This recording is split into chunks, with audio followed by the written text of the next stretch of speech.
Welcome to the Black Action Defense Committee Annual Dudley Laws Memorial Scholarship and Recognition Awards. Today we present under the theme Ensuring the Resilience and Success of Our Youth, as we salute and honor the great works of our legend, the late Dudley Laws, and also our bursary and awards recipients. Today's program is packed with educative and entertaining performances that will leave you wanting more. A special thanks to all for your continued support towards BADSE's scholarship and community outreach programs. Please take some time to like, comment, share, and subscribe to our channel.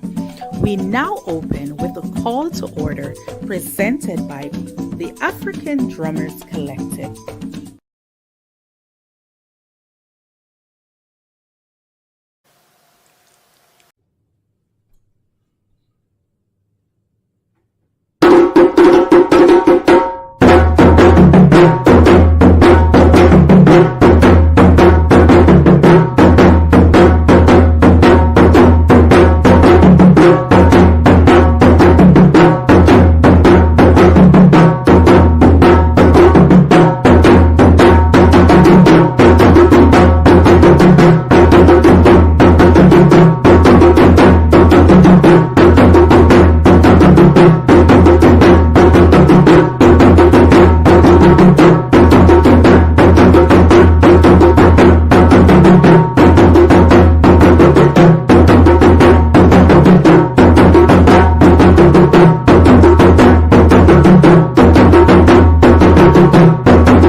Ashe, to the resounding call to order by the African Drummers Collective, we are honored to have with us once again our esteemed Master of Ceremonies, Miss Tando Hyman. She is a dynamic young leader and highly qualified educator with a proven track record that encapsulates her professional career. Ms. Hyman has served as an equity instructional leader at the Toronto District School Board and principal of General Brock Public School, the Afrocentric Alternative School, Alexander Sterling Public School, and is currently the principal at Chief Dan George Public School in Scarborough, leading professional development on Black student excellence and Indigenous education. Tando Hyman was the first principal of Toronto's Afrocentric Alternative School, which opened its doors in September 2009 for students from JK to grade 5. She has also held the role of lead principal for 22 TDSB schools in Southeast Toronto and helped foster future generations of educators in her role as course director and adjunct professor at York University's Faculty of Education. As a volunteer, Ms. Hyman has chaired the African Heritage Educators Network, the Black Coalition for AIDS Prevention, served as an equity consultant and instructor for the Black Cultural Heritage Program, is a founding member of the African Canadian Legal Aid Clinic, a regional counselor of TV Ontario, and is a founding member of the Administrators Black Caucus of Ontario, addressing anti-Black racism and systemic discrimination in education. She was also a radio broadcaster of the AWAF Roundtable, heard every Saturday mornings on the University of Toronto's campus radio 89.5 CIUT FM. Miss Hyman believes in Sankofa, that in order to plan for your future, you must know your past. Please join me in welcoming Badsy's Original, our host for this evening, Miss Tando Hyman. Hello, hello to one and all. Greetings, greetings. We are situated right here on the land in Toronto, and I'm joining you here, and it's my pleasure to be invited to be a part of yet another Dudley Law Scholarship for 2023, where we live at different times and through the use of technology, we can connect internationally this afternoon. So as stated, my name is Tando Hyman, and I'll be your host and MC for the Dudley Law Scholarships Awards 2023. Greetings to each and all of you today as we celebrate Mr. Laws, the resilience of our young people, and of course, you. So to begin with our land acknowledgement, I'd like to ground us for our time together, and I want to acknowledge the land that we find ourselves on here today as a descendant of uninvited visitors to Turtle Island. We have also benefited greatly from the care and protection that Indigenous peoples have given to this land across time. The stolen land, now known as Toronto, is part of the dish with one spoon territory named so far for a covenant between the Anishinaabe Mississaugas, the Haudenosaunee nations, articulating a collective process for sustaining the land and its people. We are grateful to be able to live and work and play on this land, and for the too often unacknowledged labor of Indigenous people across history that has led to this possibility.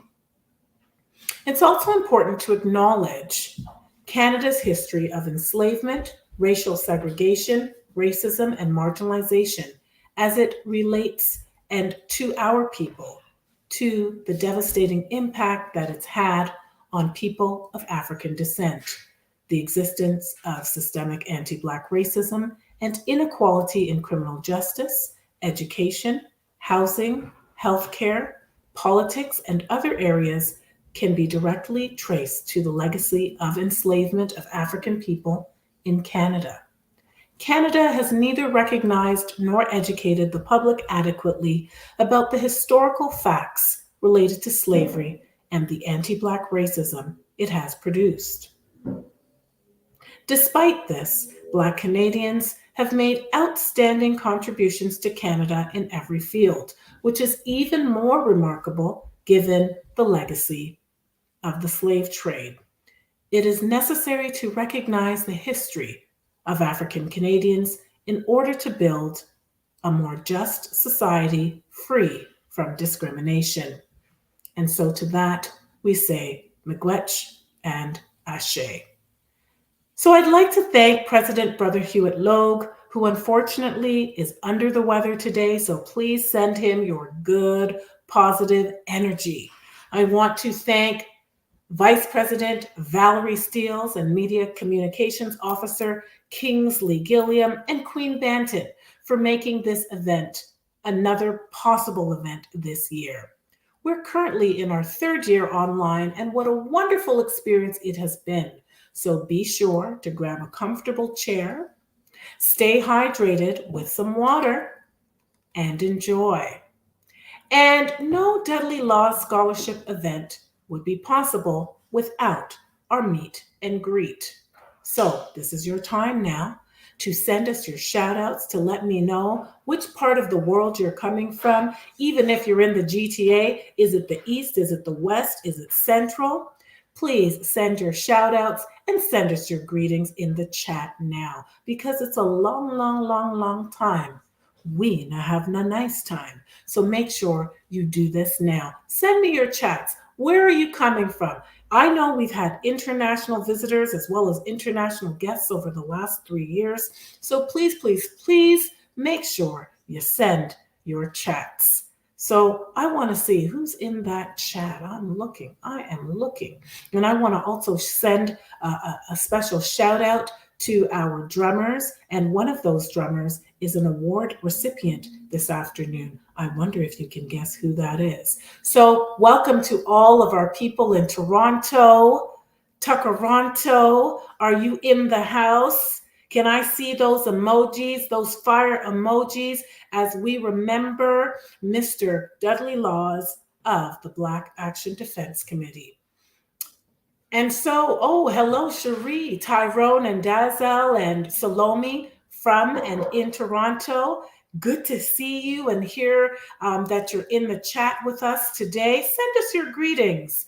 To Tahara, shout out from Toronto. Here we go. Good stuff. And hi, I see we have all the greetings from Ms. Wheeler from the Afrocentric Alternative School. Congrats to your student award recipients, and glad that you could be here with us to represent.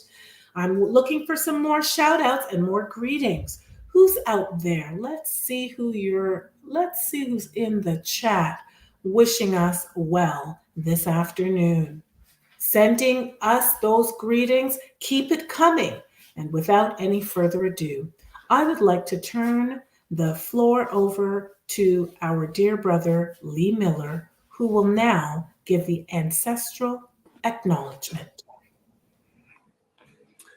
Thank you, Sister Thando. Thank you. You're looking fantastic. Continued phenomenal work. I also would like to thank the Bad Seed team for continuing this journey. The memory lives of Elder Dudley Laws. Before I acknowledge our ancestors, I'd like to give thanks to the Creator.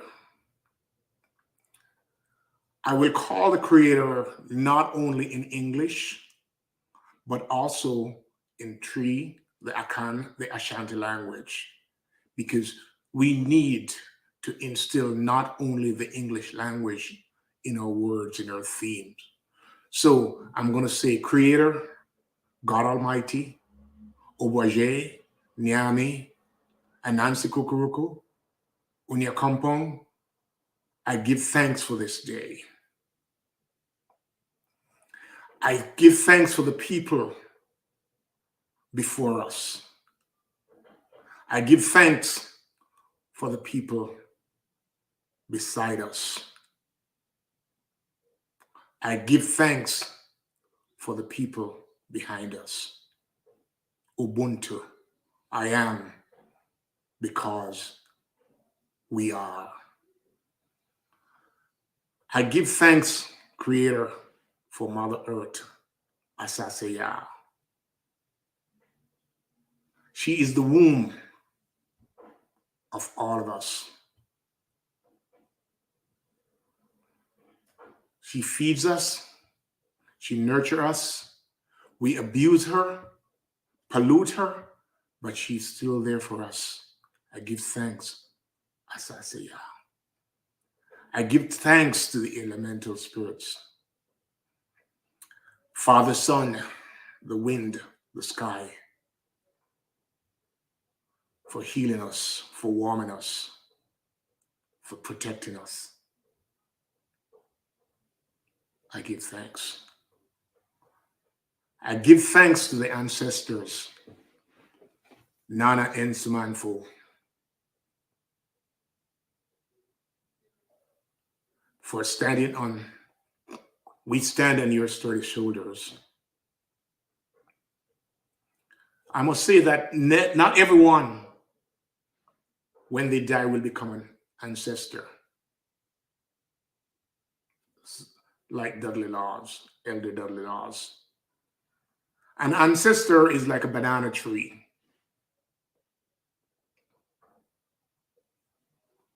By their fruits you shall know them. A banana tree grows to an age where it bears fruits.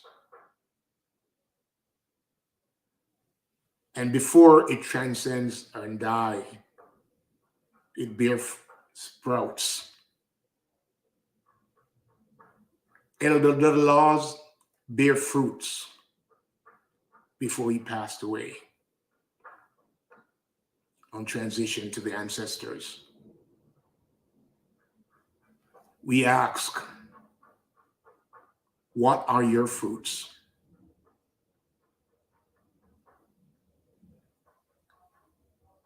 How is your sprouts being nurtured? We speak on the theme today of the resilience and success of our youth. I hope you understand that these youth are our fruits. We are the sprouts from Elder Dudley Laws. Let's nurture our youth so that they can be resilient. They can be successful, so that one day they too will be the fruits. I recognize all our ancestors. There are so many to name. However, you and I can become ancestors also someday. However, it's through the fruits that you bear.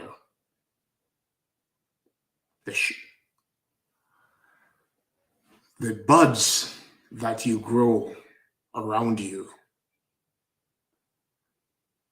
As one of our ancestors who have transcended say, come Mr. Tallyman, tally me banana. How will your banana be tallied? Would you one hand, two hand, bunch? May we have a moment of silence for Ancestor now, Harry Belafonte. Ancestor now, Sister Tina Turner. And all the ancestors that we have not named, can we have a moment of silence for Elder Dudley Laws?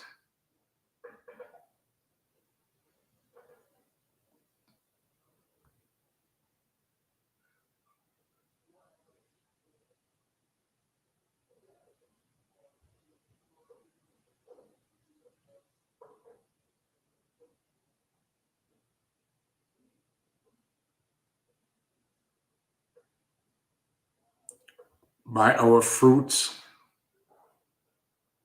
they shall know us. God bless you. Thank you. Walk good. Ashe. And Ashe, Brother Miller, it's always a pleasure to see you, CEO of Ebony Gifts and Company. I tell you, we want to thank you for the wonderful work that you continue to do as you inspire and motivate and encourage us.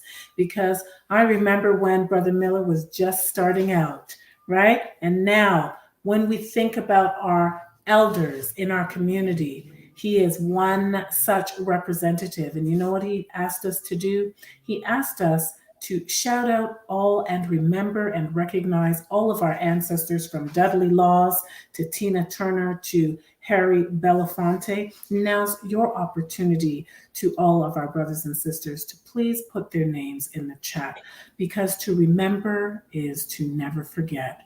We're going to remember all of those fallen soldiers, all of the beloved family members, those who are the keepers of our history, past, present, and future. State those names. Who are they? When we call them into existence, we will remember them. And as I said, to remember is to never forget. So please keep it coming in the chat so we can acknowledge your ancestors, your family, our family.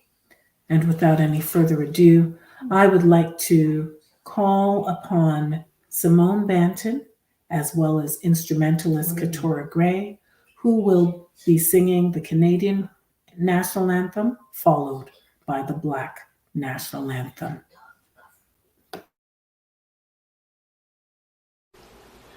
Oh, Canada,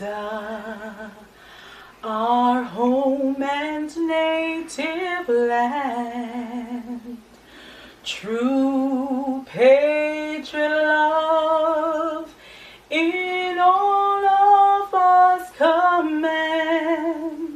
With glowing hearts we see thee rise, the true north strong and free. From far and wide, oh Canada, we stand on guard for thee. A traveler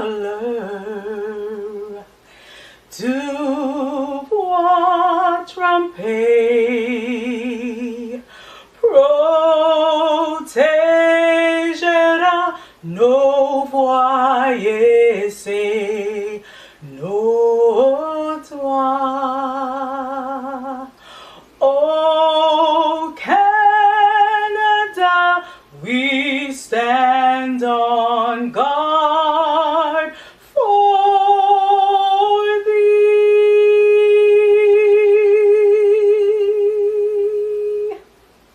Good afternoon, everyone. My name is Keturah Gray, and today I'll be playing for you Lift Every Voice and Sing on Flute.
And what a befitting tribute to flautist Keturah Gray.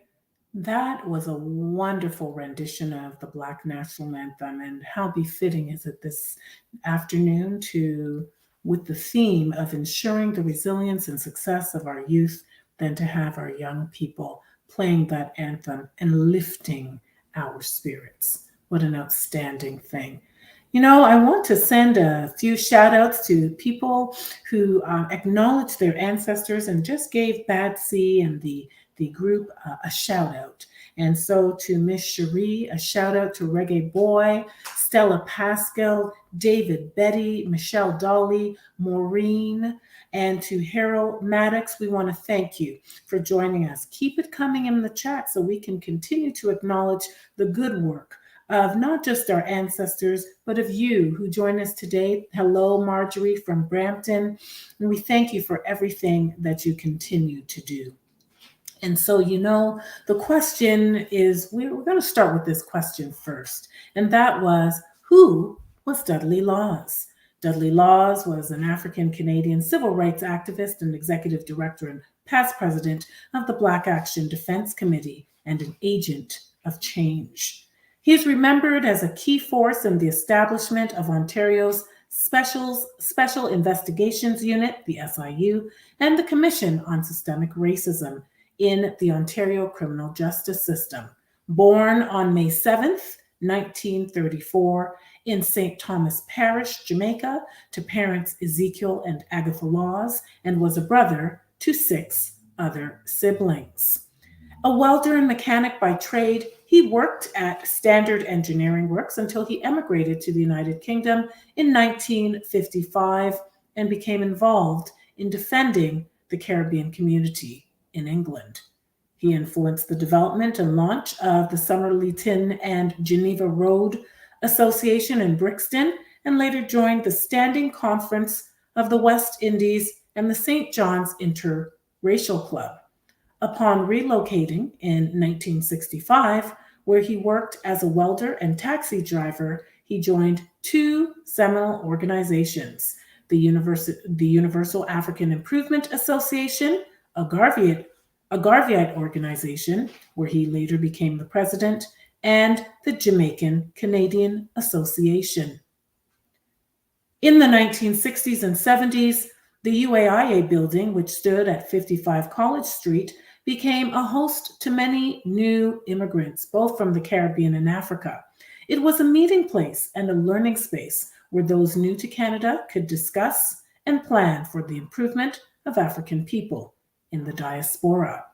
In the 1970s and 80s, Laws figured prominently in the news as a critic of the then Metropolitan Toronto Police Force. He spoke out against targeting Black youth and the shootings of Buddy Evans, Albert Johnson, and Michael Wade Lawson.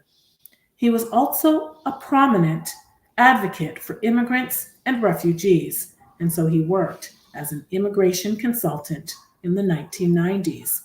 In 1988, he later went on to co-found the Black Action Defense Committee, following the shooting of Lester Donaldson alongside Derry Mead, Nene Kafele, Dorothy and Brian Hyman, Bromley Armstrong, Lennox Farrell, Sharona Hall, and many, many more.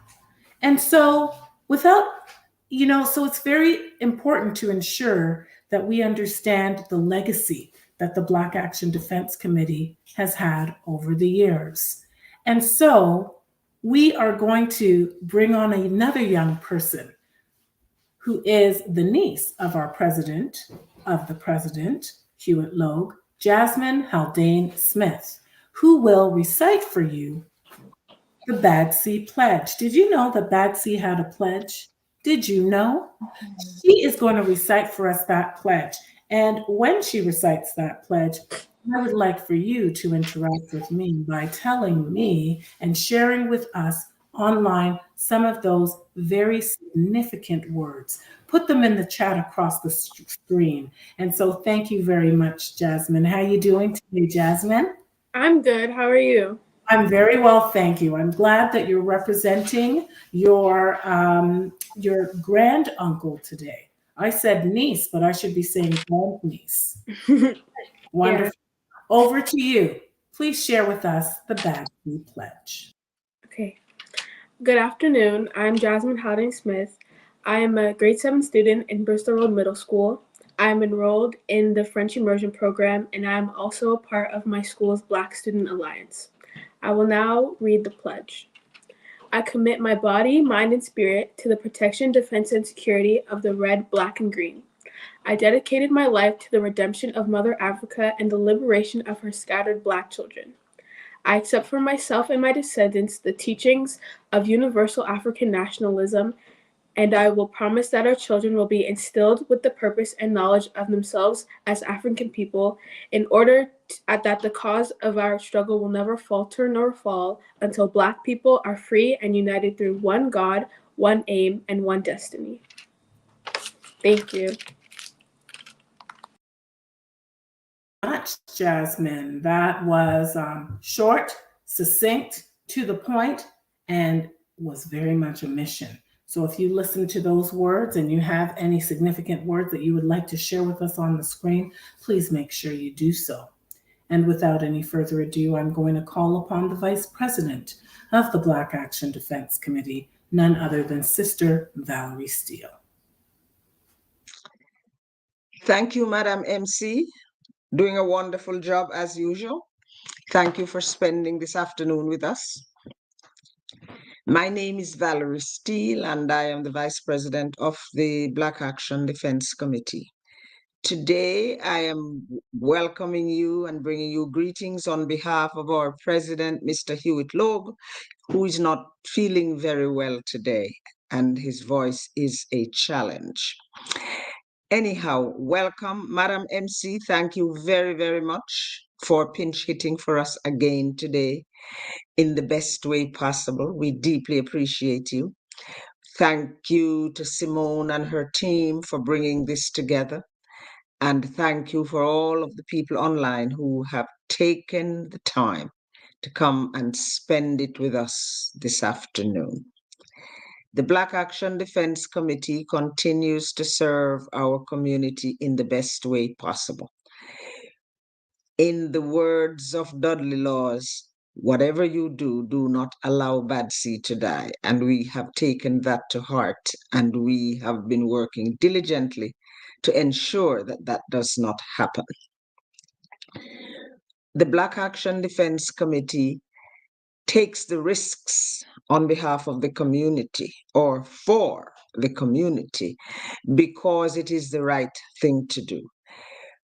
Many of us who have served you over the years know that in order for us to find our rightful place in this community, we have to ensure that we push back on the things that we do not want and are not ever good for us. And to the younger people, I say, whatever you do, all of the things that we have already done, ensure that they remain in place and build on it, expand it, because it's a lot harder to start from the beginning. And that is what is best about the Black Action Defense Committee. I remember years gone by, some of the people from our own communities would go on television and say Dudley Laws is not speaking for them until they find themselves in vices. Then all of a sudden, Dudley speaks for all of us. I have always thought he spoke for all of us, and all of us could never come out and say all of the things that he said, but we all knew that they applied to us in more ways than one. And for that, Dudley will live in my heart forever. He was brave, he was unafraid, and he loved the Black community. Or should I say, he had an obsession for the Black community. And there were times when we sat down and we had some great conversations. And I always ended up thanking him for teaching me how to love, even those that we shouldn't love. For that, folks, thank you for joining us. We will continue working on your behalf, and we will continue to be brave and unafraid. Have a wonderful afternoon. And thank you, Ms. Vice President of the Black Action Defense Committee, and also for your kind words about the President, Hewitt Logue, who is under the weather. So once again, we ask that you send a lot of positive energy to him just to make sure that he and his family are doing well over this at this time. And I'd like to introduce to you our Consul General to Toronto, none other than Lincoln George Downer, who is a global connector and change agent, a career diplomat in Jamaica's Foreign Service, and he served the country with distinction for over 25 years. He provides expertise in the area of strategic diasporic engagement, consular diplomacy, as well as citizenship and immigration policy. The pursuit of the vision for a better Jamaica keeps him laser focused on identifying solutions that create meaningful and measurable changes to optimize people development and engagement.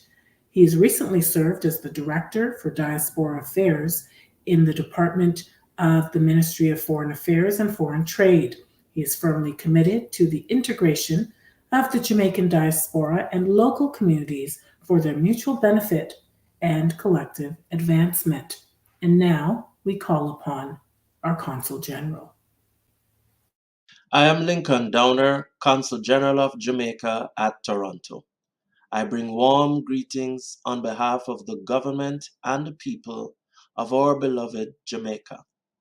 I take this opportunity to thank President Logie and the membership of Black Action Defense Committee for the opportunity to be a part of this scholarship and recognition awards in memory of the late Dudley Laws. The establishment of BADC was indeed visionary and championed the cause of our community for equal rights and justice. I commend BADC members for continuing this very important work. I posit, ladies and gentlemen, that this highlights your indomitable Jamaican spirit, which propels you to advance the welfare of the whole human race. I therefore endorse the renewed focus on the younger generation who will now carry the baton forward and be a force of positive change within their respective communities. In closing, I extend warm congratulations to the scholarship and bursary recipients. I wish BADC continued success in your future endeavors. One love. Good afternoon, everyone. My name is Kingsley Gilliam, and I'm the Director of Communication, Social Justice, and Social Services for Black Action Defense Committee, Inc. 2022 has been a very busy year for Black Action Defense Committee.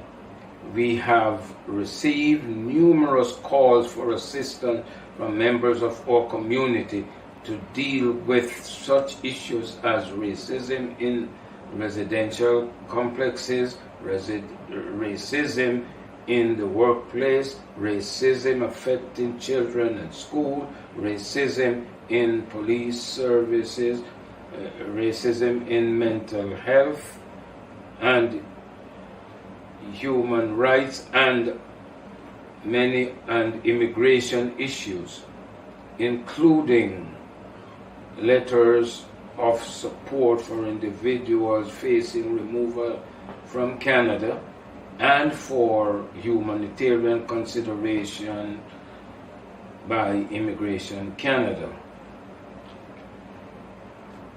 We have also assisted a community member that complained about harassment of a politician,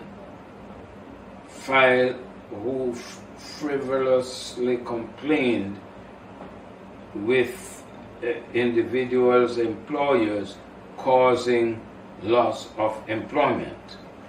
I have assisted individuals in mediating before the Canada Labour Relations Board and Canadian Human Rights Commission successfully.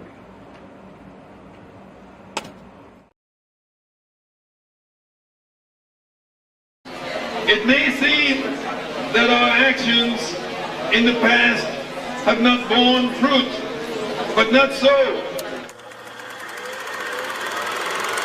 I heard a lot about Charlie Roach and the work that Charlie was doing, but I heard even more so about Dudley. The economy demanding that justice be done. He and Charlie Roach were like peas in a pod. Where you saw Charlie, you saw Dudley. I must congratulate all of you to be out here in this weather today. I followed and always wanted to be as close to that kind of action as possible. And so when I started working into Toronto, I decided to connect with Dudley's team and Charlie.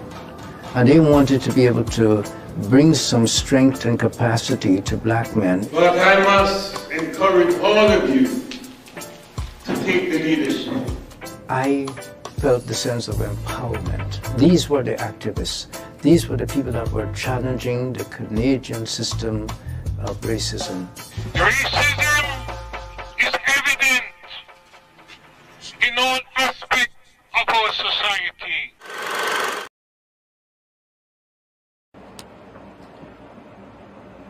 With respect to coroner's inquest, Batsy has had standing at coroner's inquest to determine the public interest with respect to race-related deaths.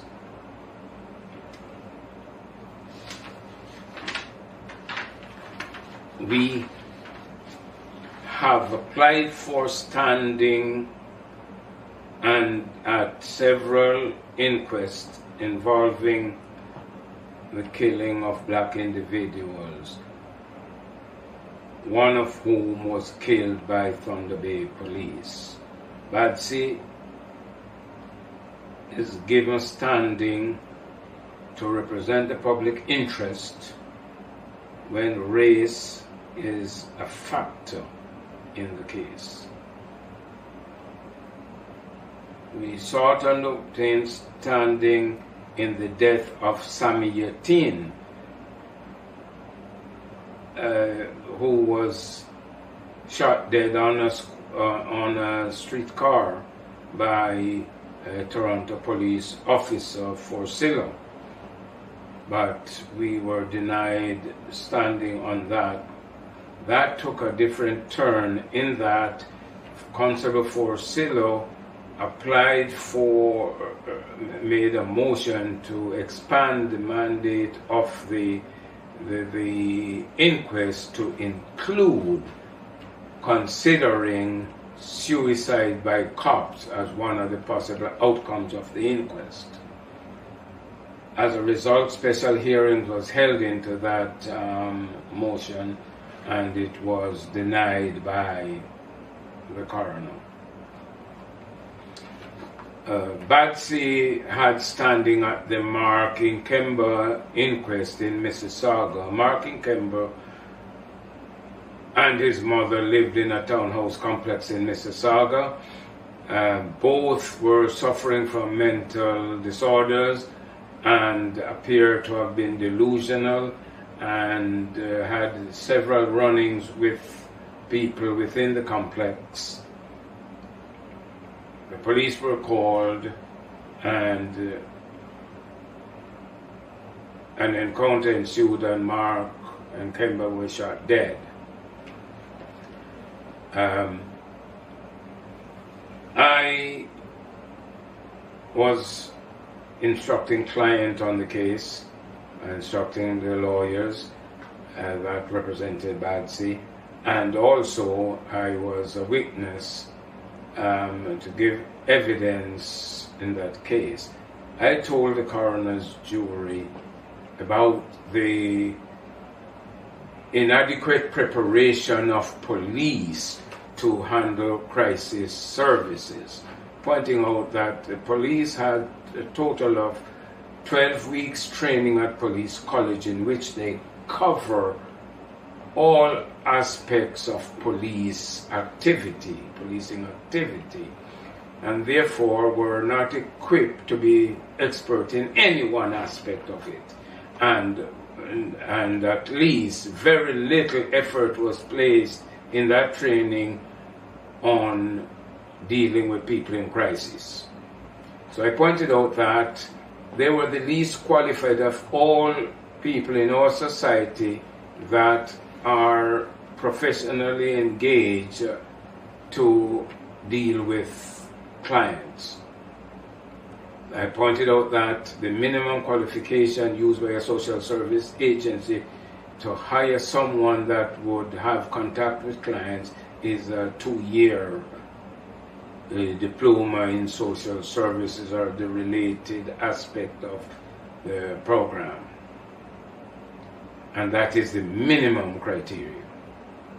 And that I recommended, and I issued a press release recommending to the government of Ontario that they establish a province-wide system, dedicated system of crisis intervention, which employed mental health professionals and social service trained people to act as first responders in all crisis cases, and that they would do the assessment and determine if there was a situation that required police intervention.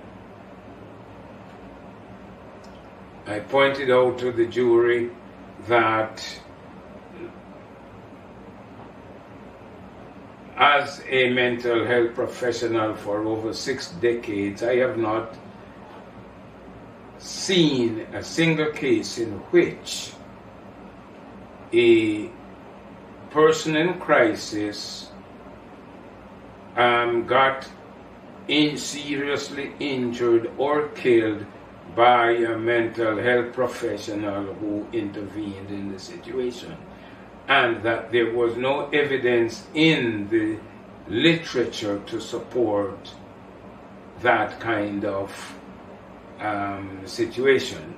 Therefore, many lives could be spared were this system to be employed. I pointed out that this was directed to the provincial government for widespread implementation, and that each municipality that operates police services in Ontario were called upon to implement a similar system. I also noted that I worked with the City of Toronto and the regional municipality of Durham in addressing those issues, and the regional municipality of Durham acquired funds to hire an additional 300 social workers to address these issues. In addition, the City of Toronto developed a pilot project which was deployed in several areas of the city, which is working well. And Dr. Brian Goldman, a prominent emergency physician who has a program, medical program on CBC radio, Black Coat, White Coat, Black Art, has traveled around with these teams in Toronto and have given high marks for their performance. So it has great promise. So, ladies and gentlemen, These are just a few highlights of some of the work that Batsy does on a daily basis. I hope we retain your confidence. Thank you.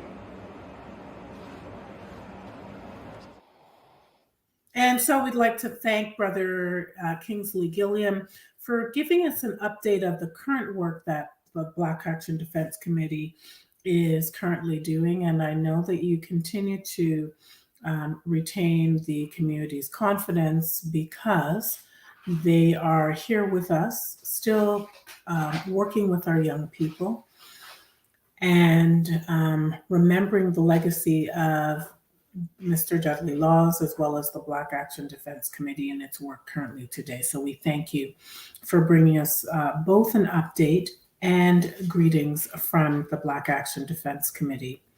And we also have another special guest who will also be bringing us greetings on behalf of the Jamaican Canadian Association, and that is its president, Mr. David Betty, who will join us this afternoon. Good afternoon. Yes, good afternoon. As the president of the Jamaican Canadian Association, it is an absolute honor to join you tonight at the Dudley Laws Memorial Scholarship and Recognition Award.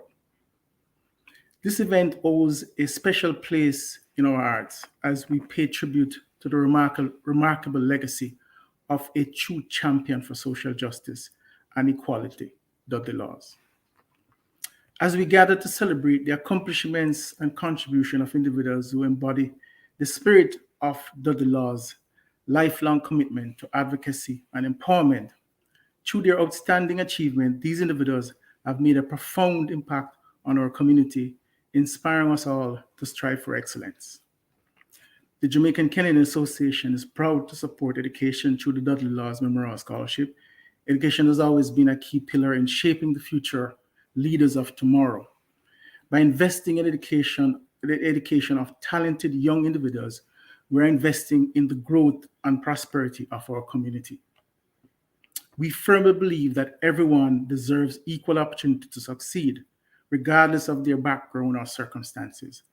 Dudley Laws fought tirelessly to break down barriers and create a more inclusive society. Tonight, we not only remember his tireless efforts, but also continue his work by acknowledging those who are making a difference today. I'm guessing that we have with us online teachers, artists, entrepreneurs, activists, and community leaders who have worked selflessly to uplift our community. Their dedication, passion, and resilience are a testament to the strength and unity that defines us as Jamaicans, as Caribbean, and as Canadians. As we celebrate the achievements of tonight's honorees, let us remember that their success is intertwined with the collective achievement of our community. We must continue to support and uplift one another, creating a network of opportunities and empowerment. I extend my deepest gratitude to the Dudley Laws Memorial Scholarship and Recognition Awards Committee for their commitment to this event. To any sponsors, volunteers, and community partners, thank you for your unwavering support and belief in the BADSI mission. And that mission aligns very well with that of the JCA. Tonight, as we remember Dudley Laws, let us reflect on his legacy and the lessons he taught us, the power of unity, the importance of social justice, and the impact that individuals can make when they stand up for what is right.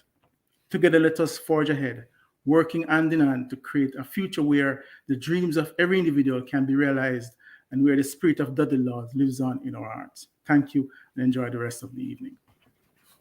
This piece is entitled, What a Wonderful World. Do enjoy.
Katura, you have continued to impress us with those wonderful renditions.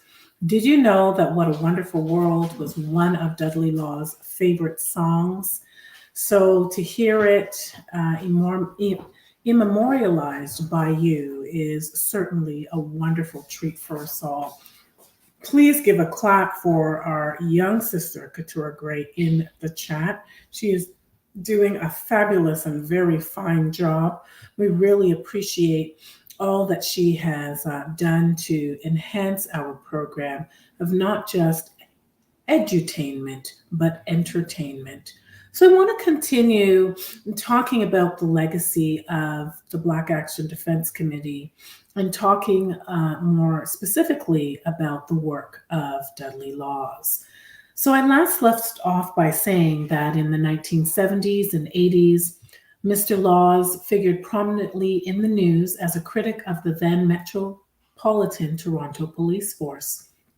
He spoke out against targeting of Black youth and the shootings of Buddy Evans, Albert Johnson, and Michael Wade Lawson. And later, he co-founded the Black Action Defense Committee following the shooting of Lester Donaldson. And that historical day on the founding of the Black Action Defense Committee at Toronto's renowned Underground Railroad restaurant was the first of many more meetings where the likes of Lennox Farrell, Monifa Owusu, Milton Blake, Charles Roach, Akua Benjamin, Sharona Hall, Denham Jolly, Akila Mead, Kwabena Yefeu, Paulette and Charles Sr., Reuben, D. Baptiste, Sammy Mead, Shamba Amani, Joe Tuzi Laps, Cleveland Moulton, the late Cleveland Moulton and Owen Leach, Chris Wasson. They all later joined and worked alongside many bureaucrats and government officials to implement transformative and legislative and policy change that we benefit from today. Earlier, we spoke about that significant change as being that of the SIU. And by 1988, the Black Action Defense Committee was calling for a civilian independent review committee into police conduct following the shooting deaths of Black men, many too numerous to mention today.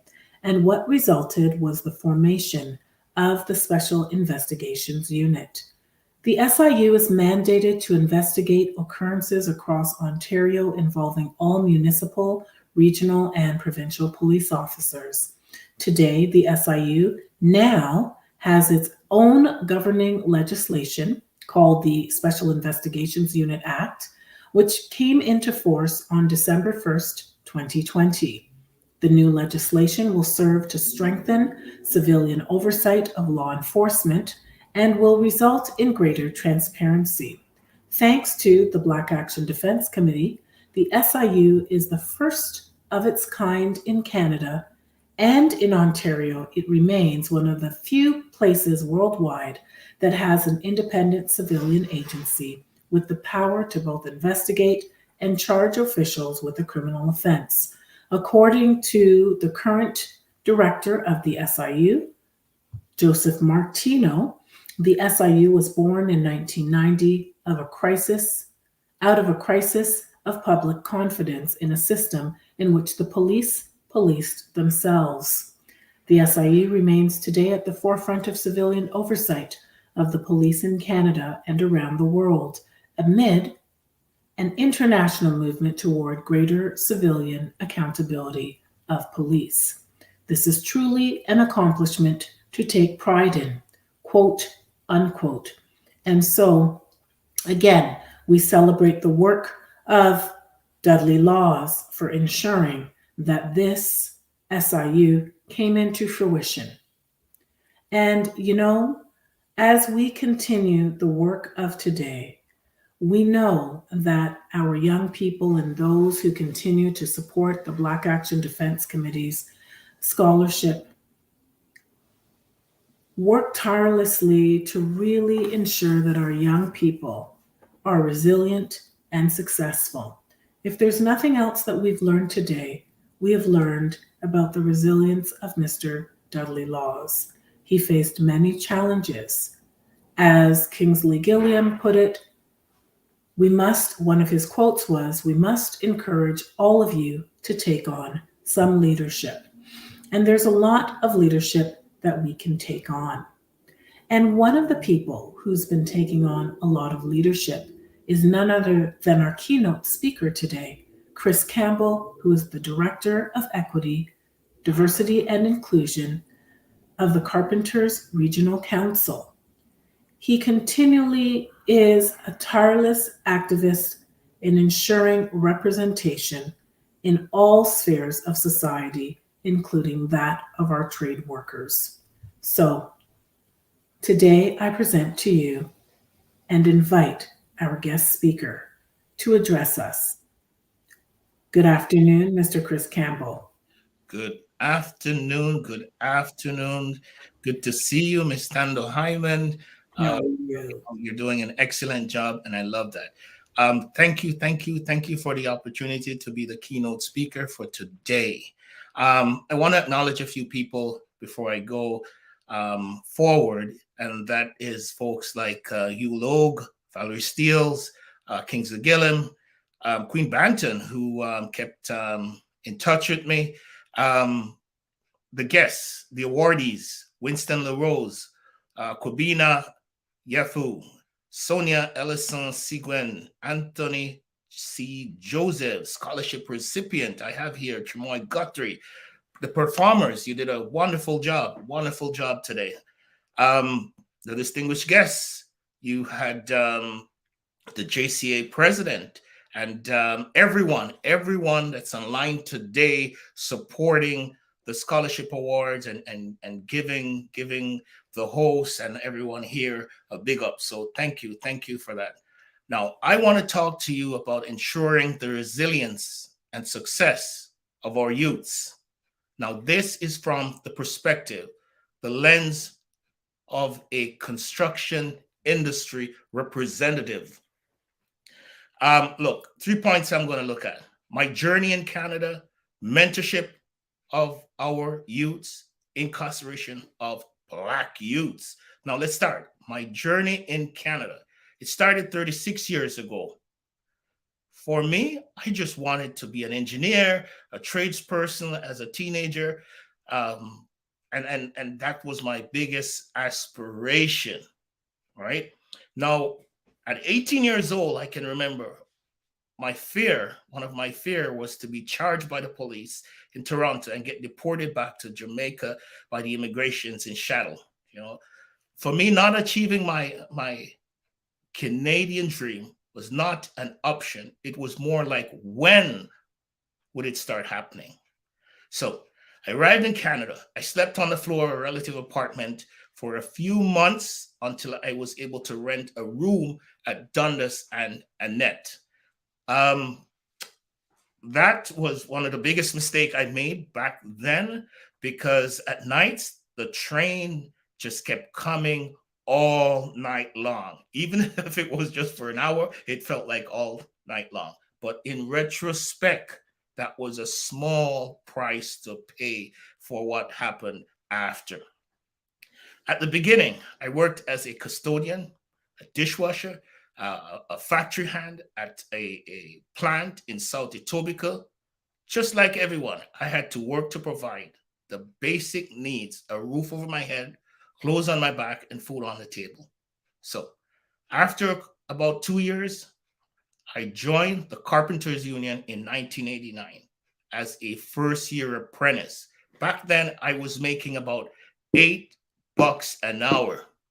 That was equivalent to the lowest rate of pay for an apprentice back then. But you know what? I worked hard, took advantage of every opportunity that presented itself. Today, I'm the vice president of the Carpenters Union Local 27, the director of Equity, Diversity, and Inclusion of the Carpenters Regional Council, and chair of the Toronto Community Benefits Network. Now, mentorship is another guiding hand we as a community should practice more. This is a practice I experienced as a young man through various stages of my career or growing up as a teenager in Jamaica. Mentorship comes in many forms. As a teenager growing up in Jamaica, my Uncle Percy was my idol and mentor. In my eyes back then, he could fix any and everything. He was a licensed electrician with JPS, Jamaica Public Service, for over 40 years, but now he's retired. Later in Canada, Mr. Frank Lake, my rugby coach, who was also a licensed industrial electrician. Look, he brought me to the Carpenters Union, guided me through the government apprenticeship program. He was the mentor that handled or guide me through the day-to-day issues that I would face on site. He was the man that would have serious conversations with me about my personal life.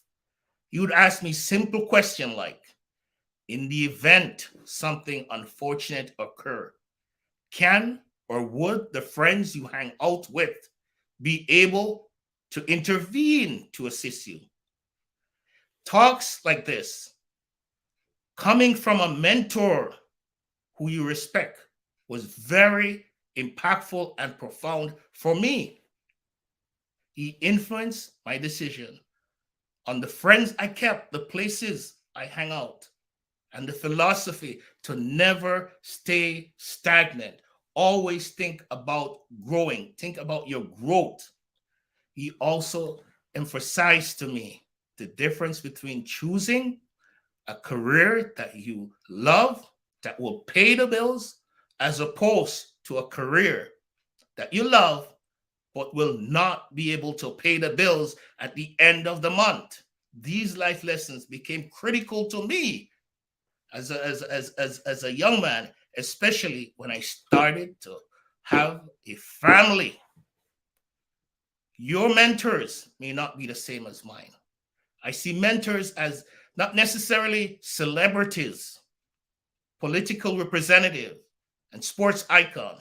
I see good mentors also as people who want to give back to their community.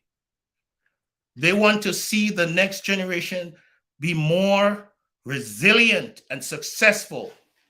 Good mentors are the recipients of the Dudley Laws Award here with us today, not in person, but online.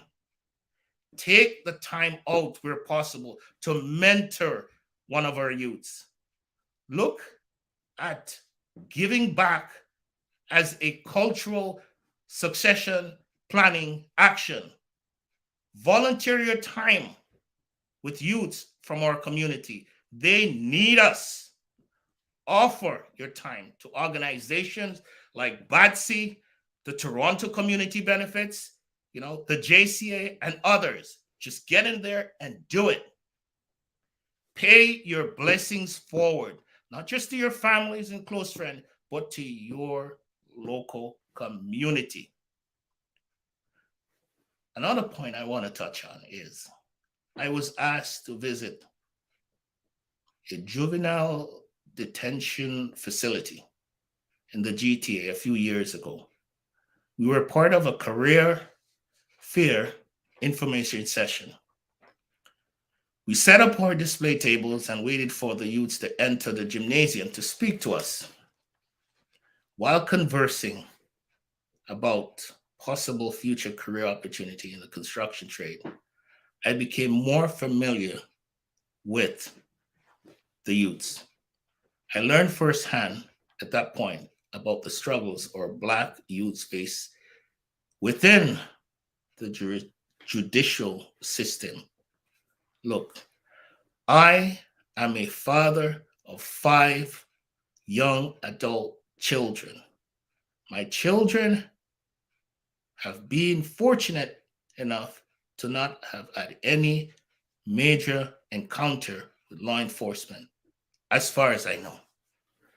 I'm familiar with the narrative of our youths being overrepresented in the detention system, Black fathers not being in the home, unfair treatment of our youths in the school system,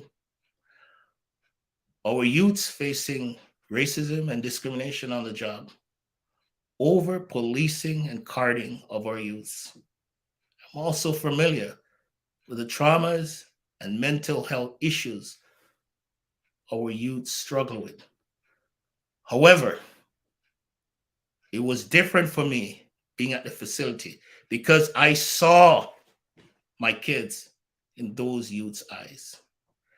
BATSI is an organization my employer, the Carpenters Regional Council, have been supporting for many years. I may not have been, or I may have been too young to appreciate the work of Dudley Laws and BATSI back in the days. But my generation and other cultures, like was mentioned earlier, are certainly benefiting from their work and their achievement in our Canadian society. These are a few reasons why I support BATSI, as reported in various publications online and in the print media. BATSI organized demonstrations calling for an end to police investigating police. In suspected cases of police wrongdoing, in response to their efforts, the province established the country's first Special Investigations Unit, the SIU, in 1990 as an autonomous body to examine police misconduct. 2 years later, the Commission on Systematic Racism in Ontario's criminal justice system was created to assess systematic racism in policing, the courts, and the correctional institution, and to provide recommendation to address these issues. Laws help to establish the Black Youth Community Project and supported changes to benefit Black inmates in the prison system. As an immigration consultant in the 1980s and 1990s, Laws advocated for immigrants from the Caribbean and also refugees. Now look, I was elected by the general membership of the Toronto Carpenters Union Local 27 to their executive board. That was through hard work and commitment. However, I am cognitive of the reality that I'm also standing on the shoulders of numerous Dudley Laws that came before me. And for that, for their efforts, I am sincerely grateful. On that note, thank you. Thank you for listening. One love. Have a great evening, everyone. Thank you.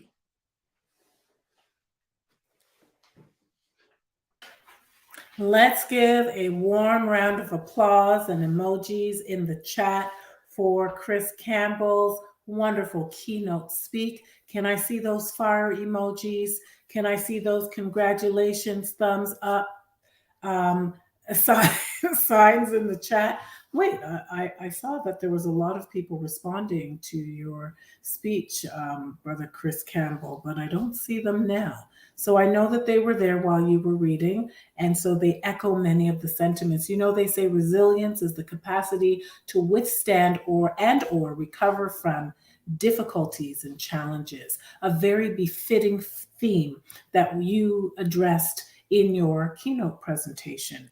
And so as we listen to the journey of your life, we want to thank you for really uplifting all of those mentors in your life who held you tight, inspired you, motivated and encouraged you, and when you fell down just a little bit, pushed you to keep on going. And so today, as the director for the diversity, equity, and inclusion work that you do, we see that those people really inspired you because, as you say, you stand on the shoulders of those who came before. So we want to thank you for the work you continue to do and to support the Dudley Law Scholarship Awards and the work you continue to do within our larger community. Thank you. Many thanks. And I saw those emojis and those congratulatory messages, so you were listening. We really appreciate it. So we continue along this journey around remembrance of Dudley Laws. And one such supporter of the Black Action Defense Committee and Dudley Laws in particular is none other than Mr. John Mills. He joins us today to give his reflections and his remembrances on Mr. Laws. Good afternoon, my brother. Good afternoon, Tando. Good afternoon, everyone. I'm honored to comment on the life of Dudley Laws. Truth, justice, and righteousness are qualities that this elder practiced on a daily basis. In order to protect us in unfair situations, he armed himself with legal knowledge of Canada and a fearless spirit. Focus on family was very important to him. And you know, folks, don't forget he was a generous and funny person. I'm going to be short. Just please honor him by emulating one of his great qualities: peace. Thank you very much. And I want to thank you again for that wonderful presentation and joining me side by side. Difficult to do this. Side by side in the chair is another person who is going to be sending greetings and reflections around the remembrance of Mr. Laws.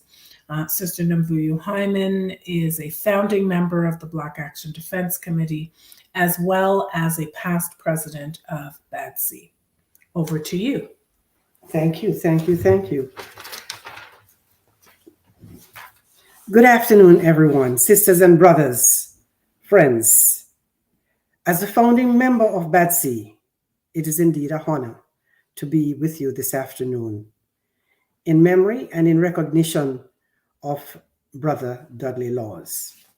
Thank you, BADC, for the invite to say a few words about Dudley's impact on my family. As both comrade and friend, he impacted, influenced, and reinforced us in two main areas: the social and political. By observing the behind scenes of the anti-Black racism, anti-oppression work, advocacy for a fair and equitable society, and an ongoing struggle against police brutality and terrorism, our children in particular were able to see Dudley and other militants in action via the ideology that we played. Hence, he helped to expose my children in the belief that while you as an individual and family are important, it is only when our entire community, our nation, and its significant, I'm missing something now. It is when our entire community, nation, become the center, the core, through organization, that we will move forward as a race. Therefore, our children, fortunately for us, did not feel isolated because they were hearing not just their parents, they were hearing Brother Laws as well as others saying the same thing. Dudley epitomized that core belief just a few hours before he died by gathering key membership at his bedside, instructing them, asking them, and beseeching them not to let the organization BADC die. Brother Logue and board have kept that fire, and others have kept that fire burning and that mantle going. Secondly, Dudley had a significant impact on my family on the social level through cultural norms, practices, traditions, visits to community members' homes to provide tangible support when loved ones were either killed or died, and other times as well, but focusing on those. He upheld certain traditions and he taught us them, or he continued to reinforce them. One such is set up, then there was nine-night, and they could be heard talk, music, drumming, food, sometimes dancing when appropriate. Another practice initiated by Dudley and Batsy was the ritual of burying our dead, using shovels at the graveside and not leaving until the hole was complete. We sang songs, we made up songs to help in the grieving process. Through Dudley's leadership to popularize our tradition, my family have now seen the necessity to recognize his legacy and continue this meaningful part of our culture. How do they do this? By their own practice in their everyday life. Dudley's instinctive love for justice, Dudley's love for our people amidst his own trials and tribulation, right, leaves no doubt in our minds that we too owe it to him and to ourselves to work to make the world a better place for our children, our children's children, and our people. Dudley, may your words and teachings continue to live on. Thank you, everyone. We have a responsibility to our community and to our people and to the citizens of this city to stand out and shout racism when we see it.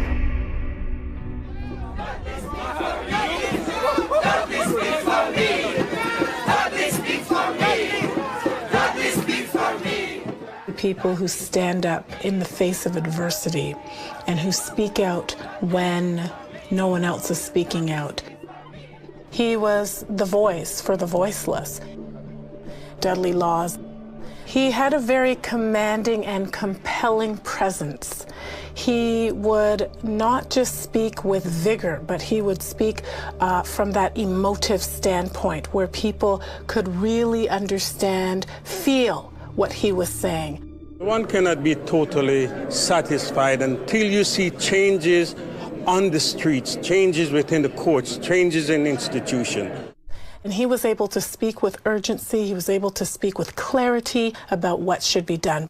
Hence the reason why he became appointed the spokesperson and the face of the Black Action Defense Committee.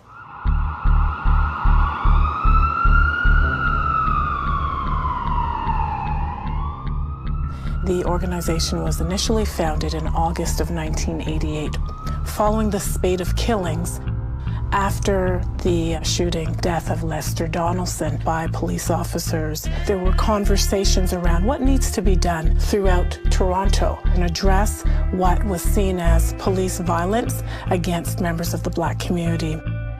And through the formation of the Black Action Defense Committee, address something deeply, deeply affecting Torontonians, African Canadians, and many people of color.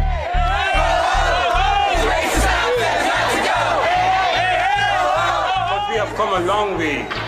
We have protested long and hard against this racist, brutal, murderous police force. How can we be like Dudley? How can we be so fearless? He would stand in front of the police headquarters and he would have his bullhorn. And how can we be as fearless as that? He told us that you don't have to be a politician. You don't have to be president or pope to change this world.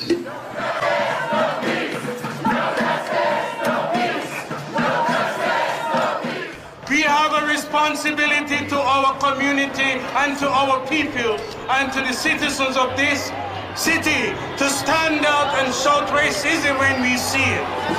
Dudley speaks for me. Dudley speaks for me.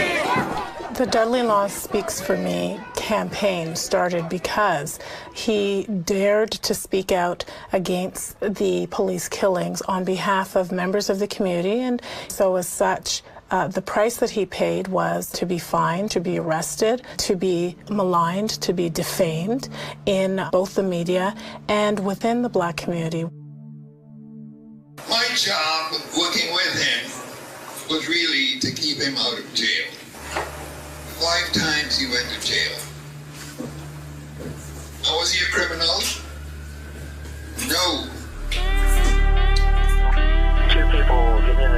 The RCMP, Toronto Police Services, and the U.S. Border Services got together to entrap him in smuggling people across the border.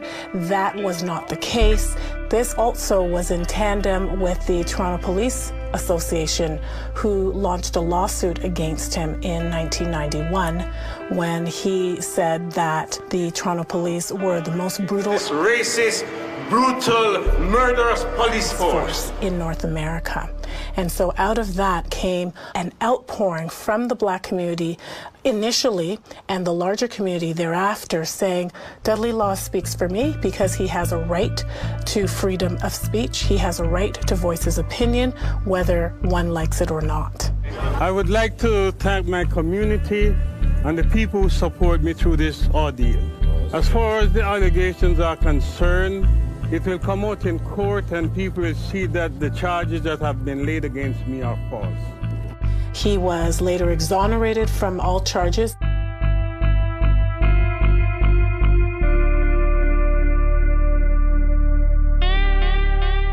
It is often misconstrued that Mr. Laws, as the sole spokesperson of the organization, just was the mouthpiece. There were many hours of debates around what should be done, what the key messages should be, whether press conferences should be called. There was a whole lot of strategic planning and visioning around the work of the Black Action Defense Committee. And so the impact that he made was a collective one. If the people do not have confidence in the police, it doesn't matter if you put another 1,000 police officers out there, they will not get involved within the process. Not everyone was very happy with what the Black Action Defense Committee did at the time, but the gains are very evident today as a result of that. We see far less shootings at the hands of the police than we'd seen 20 years ago. And so because of the work that they did to spearhead changes in policing, changes in the criminal justice system, looking at the Youth Offender Act, all of those things have been the precursors to what we see today. So the work needs to continue to happen. Upon his deathbed, Mr. Laws said that he did not want to see the organization fade into the woodwork, and that he wanted to ensure that young people had a very strong voice and a very strong support base. And the message is that indeed our lives matter, and we need to see ourselves as important, viable, responsible citizens to ensure that change occurs all the time. Not some of the time, but all of the time.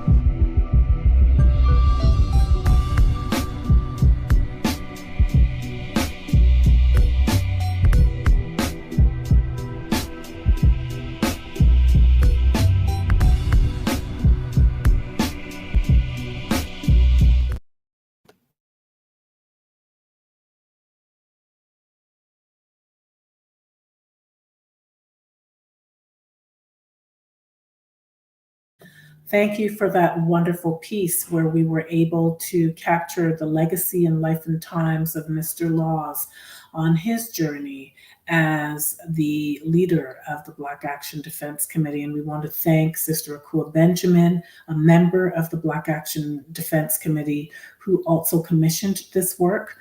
This work was produced by Ngardi Conte and Allison Duke's team. And so what a wonderful way to talk about today's message and key themes about resilience. Ensuring the resilience and success of young people is also telling them the story of our great leaders like Mr. Laws. It's also sharing with them, as our keynote speaker, Chris Campbell, mentioned, that despite the challenges, hardships, that with mentorship and with great organizations such as this one, you can prevail, but you must be consistent. You must move on. And so one of the quotes that Mr. Laws said was, "I encourage you, all of you, to take up some form of leadership." And today I know that there are many leaders in the House who also need to be recognized and have special mention over the years because they are taking up some of that leadership. Thank you to Audrey Campbell. She says, "Dudley Laws is our community hero. His life should be documented in film and in literature as part of Canadian history." And so we thank you. Audrey Campbell is the past president of the Jamaican Canadian Association and has always been a tireless supporter of the Dudley Laws Scholarship Awards. Thank you, Stella Wheeler, who says, "Commit and dedicate." Annie Robinson, who says, "Please put the name of the pledge in the chat that the student shared." So Jasmine Haldane Smith, if you can write the Bad Seed Pledge in the chat for us, that would be great. From Brother Quabs, big up to Bad Sea for their continued work in the African Canadian community. And Marjorie Taylor says, "Agree, Audrey, well done, Couture." And the spirit of Dudley Laws does not continue. Whatever the scholarship relates to, know that we're in need of international lawyers, those that are not connected to Canadian systems specifically. And that's from Monica Richards. So I believe that it's urging us to go deeper and do even more, not just in a Toronto and Canadian context, but certainly internationally. Marjorie says, "Redemption, purpose, knowledge, free, united." To Jean Augustine, in fact, rather the Honorable Jean Augustine, we're glad to have you amongst our midst. You are one of our greats in our community. She says, "I want to celebrate the life of our brother Dudley Laws and congratulate the winners of the Dudley Laws Memorial Scholarship and Recognition Awards." We want to thank you for joining us, the Honorable Jean Augustine. Prudence Betty says, "Greetings and congrats to all, and RIP to our ancestors." There's so much more that have been written in the chat. To Chantel Walker-Hines, she says, "Wonderful, Chris," because she was there listening to your keynote address and continues to share the good words and the strategies that you would like to share with us. And from Brother Kwabena, "Great to see you, Sister Navuyu. Thank you for the years of hard work and organizing in the African Canadian community." You know, I want to also take this time just before we move into the second portion of our program to help to memorialize the words of Mr. Laws by sharing with you a few quotes that people have said of him, have said of his work, and the things that he's actually said. And so one of those quotes, in terms of what people have said about him, is from former Toronto Star journalist Phil Maskell, who knows of his work since the 80s.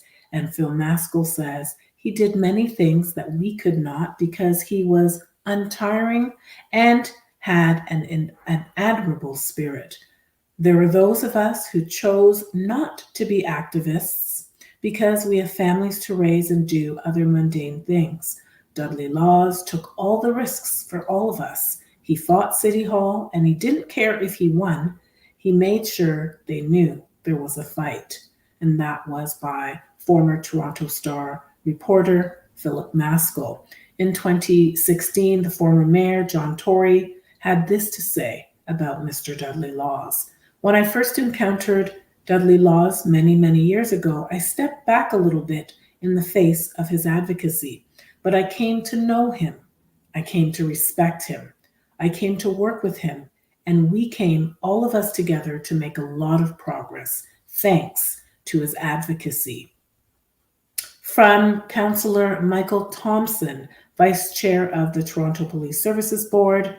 He said that police have become more sensitive to communities they serve, thanks in part to Mr. Law's efforts. People didn't always agree with his methods, Mr. Thompson said. Still, I think history can judge him as an agent of positive change between police and the Black community. He exemplified a real desire that all people be treated fairly and with respect.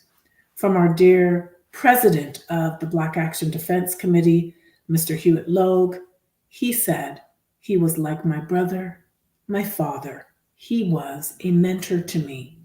I watched the way he dealt with people, just over his handling of situations, and because of his work, changing in policing were made. Former Toronto Police Chief and former Toronto Deputy Police Chief and Ottawa Police Chief Peter Slowly had this to say. Clearly, the man's public life was a large part of his private life, and it was dedicated to ensuring greater levels of justice. Ultimately, he wanted to see more justice. I don't think anybody could take that away from the intent behind him.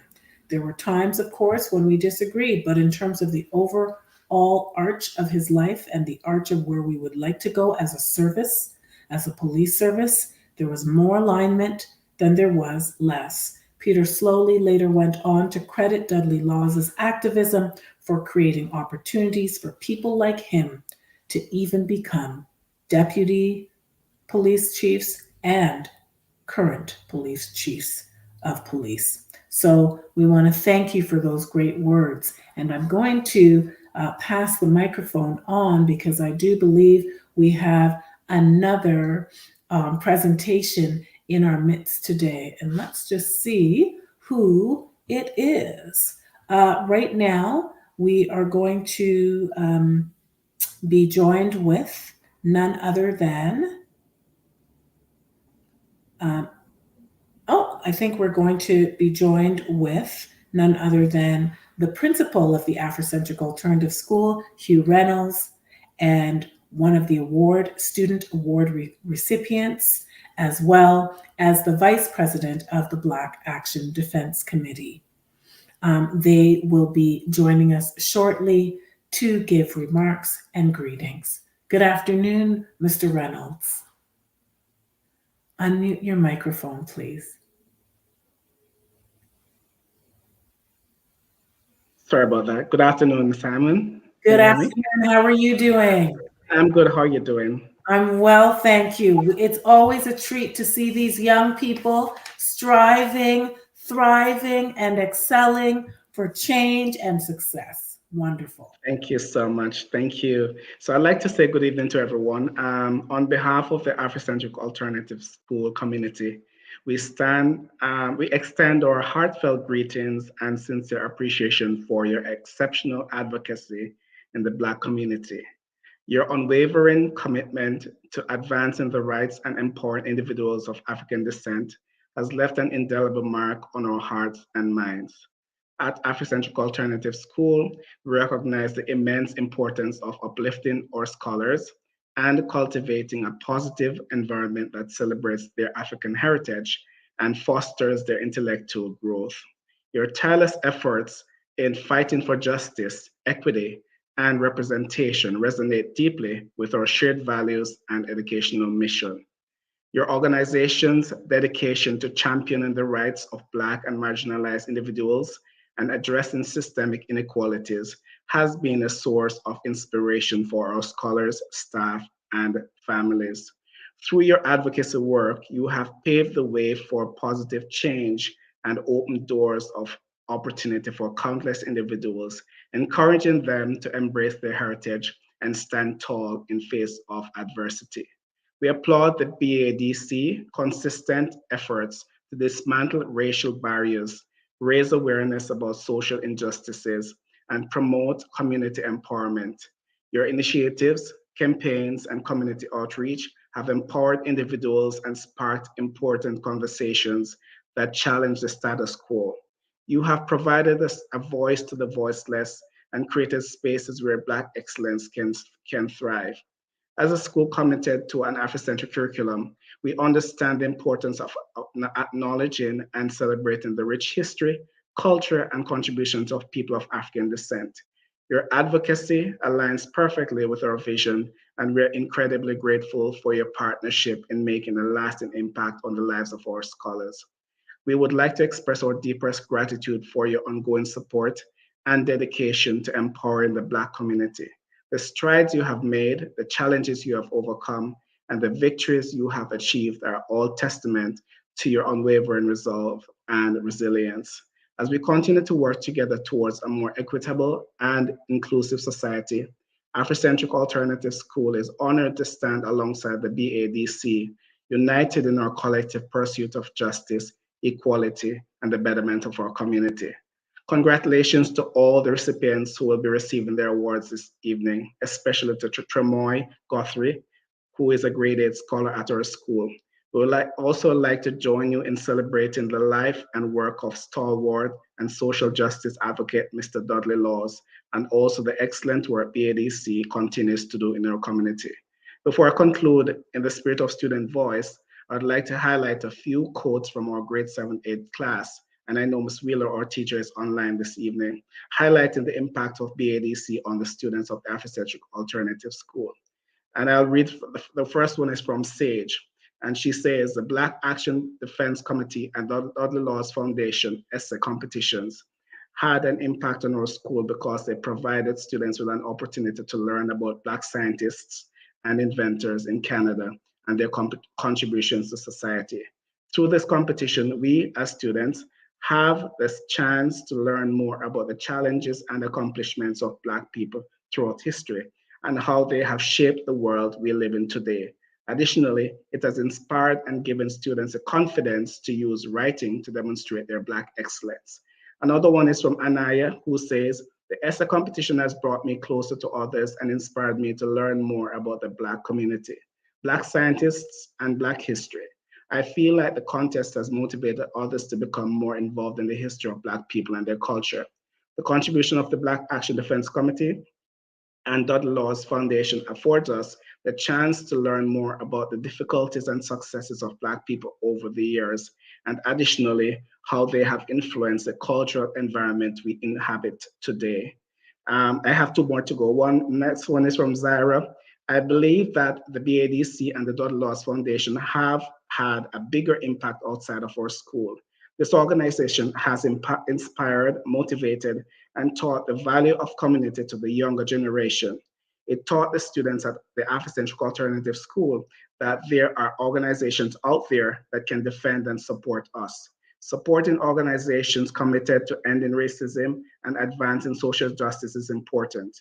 If we want to actually see change in our world, we have to fight racism and discrimination together through this organization and work toward a better future for all people. Thus, for this reason, BADC and the Dudley Laws Foundation have had an effect on not only me, but also the people around me and Afrocentric Alternative School. And the final one is from Joshua. I think the Black Action Defense Committee inspires students to do good in life and to speak out and be more confident. The Black Action Defense Committee is also helpful because it can help people speak up about racism, police brutality, and hate crimes against Black people. Once again, please accept our warmest greetings, admiration, and appreciation for your outstanding advocacy. We look forward to continuing collaboration and the transformative impact we can make together. God bless. Thank you very much, Mr. Reynolds. And, it was really nice to hear from your students.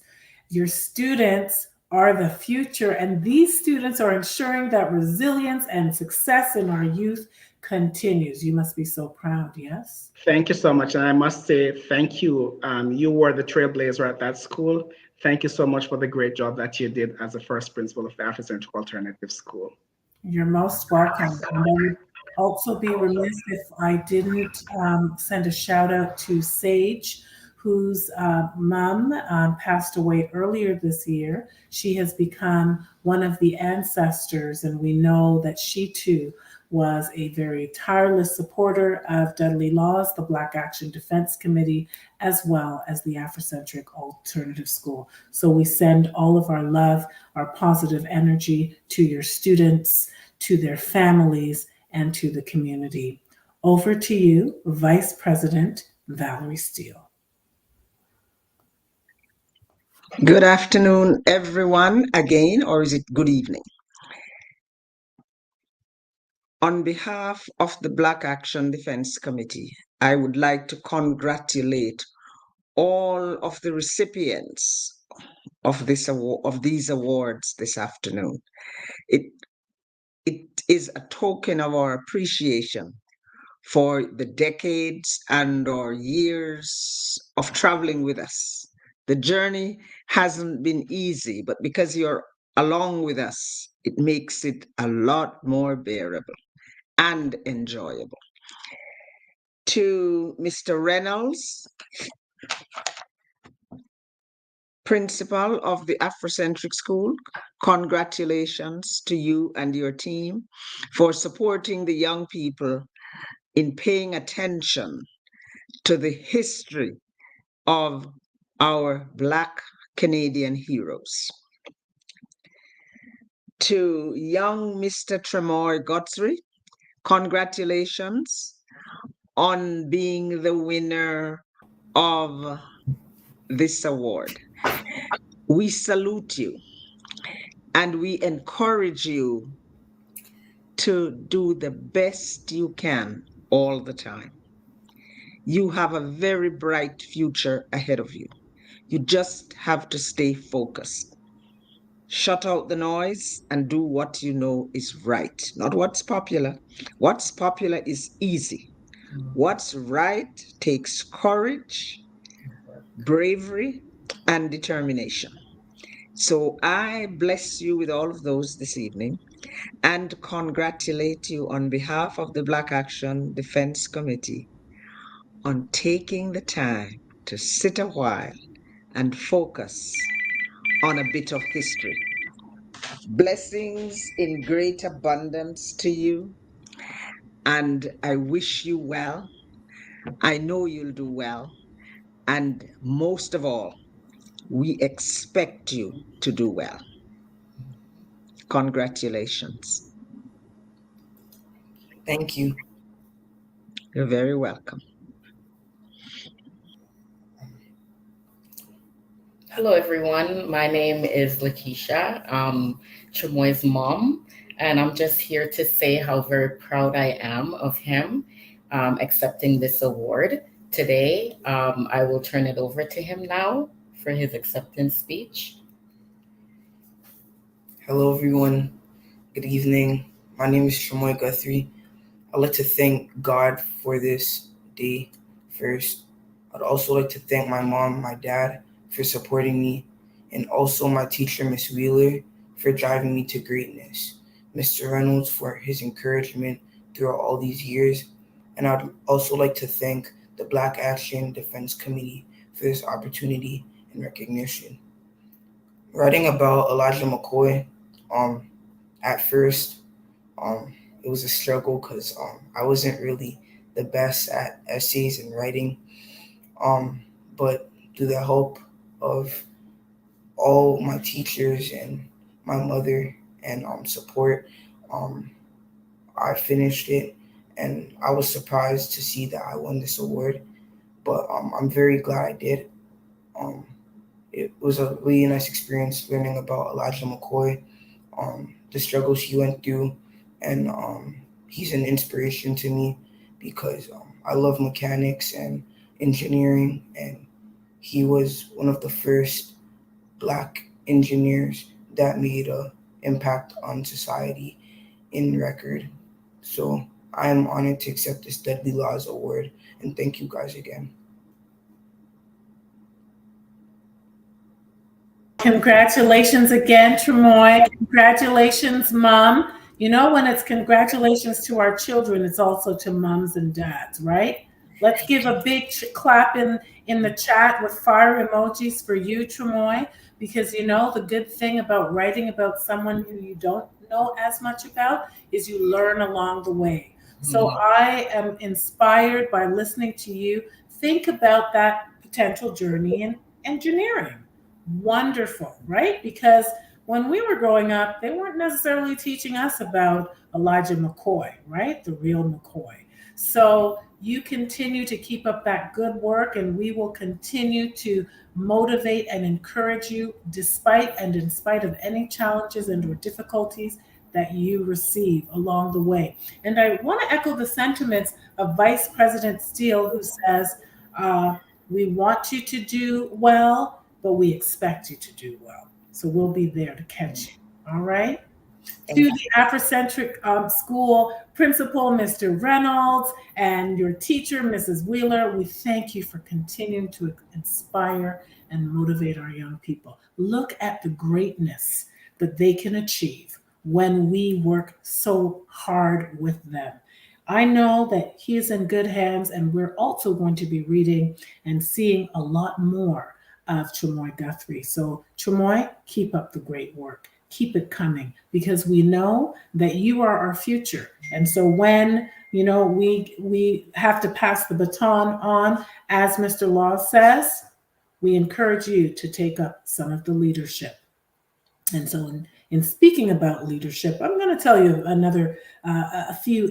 impart a few more words of wisdom, tidbits of quotes that he had to share with us. One quote that he shared says, "One cannot be totally satisfied until you see the changes on the street, changes within the courts, changes in institutions." And he also said, if the people don't have confidence in the police, it doesn't matter if they put another 1,000 police officers out there, they will not get involved. And last but not least, one of the things that I was most inspired by is that indomitable spirit with respect to the understanding that the secret of life is to have no fear. And this is what Mr. Laws said. He said, the worst thing to do in life is to live in fear. I have no fear at all. If one becomes afraid, you can't do your work. You'll be looking over your shoulders and be afraid to say what you really want to say. And so with that, the secret of life is to have no fear. Over to you for our performance from the African Drummers Collective.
Yes.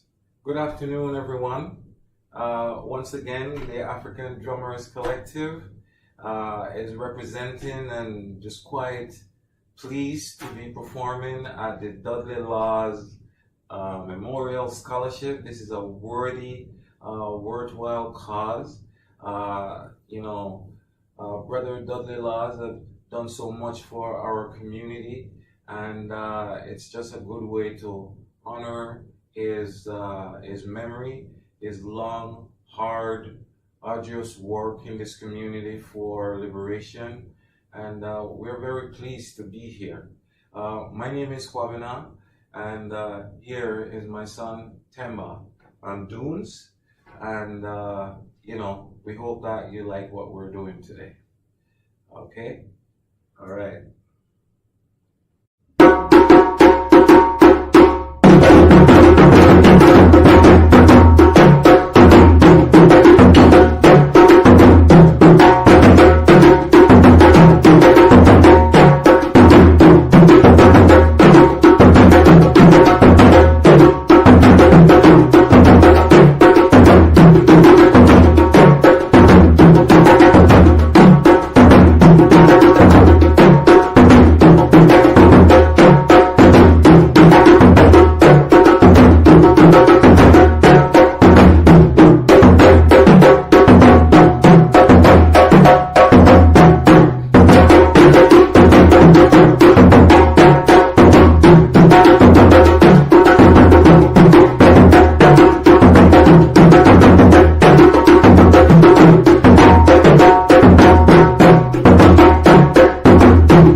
Hi, my name is Cherie Mordecai Steer.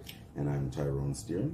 And today we are honored to be able to say a few words about our experience working with Mr. Dudley Laws through the work that we did with BADC.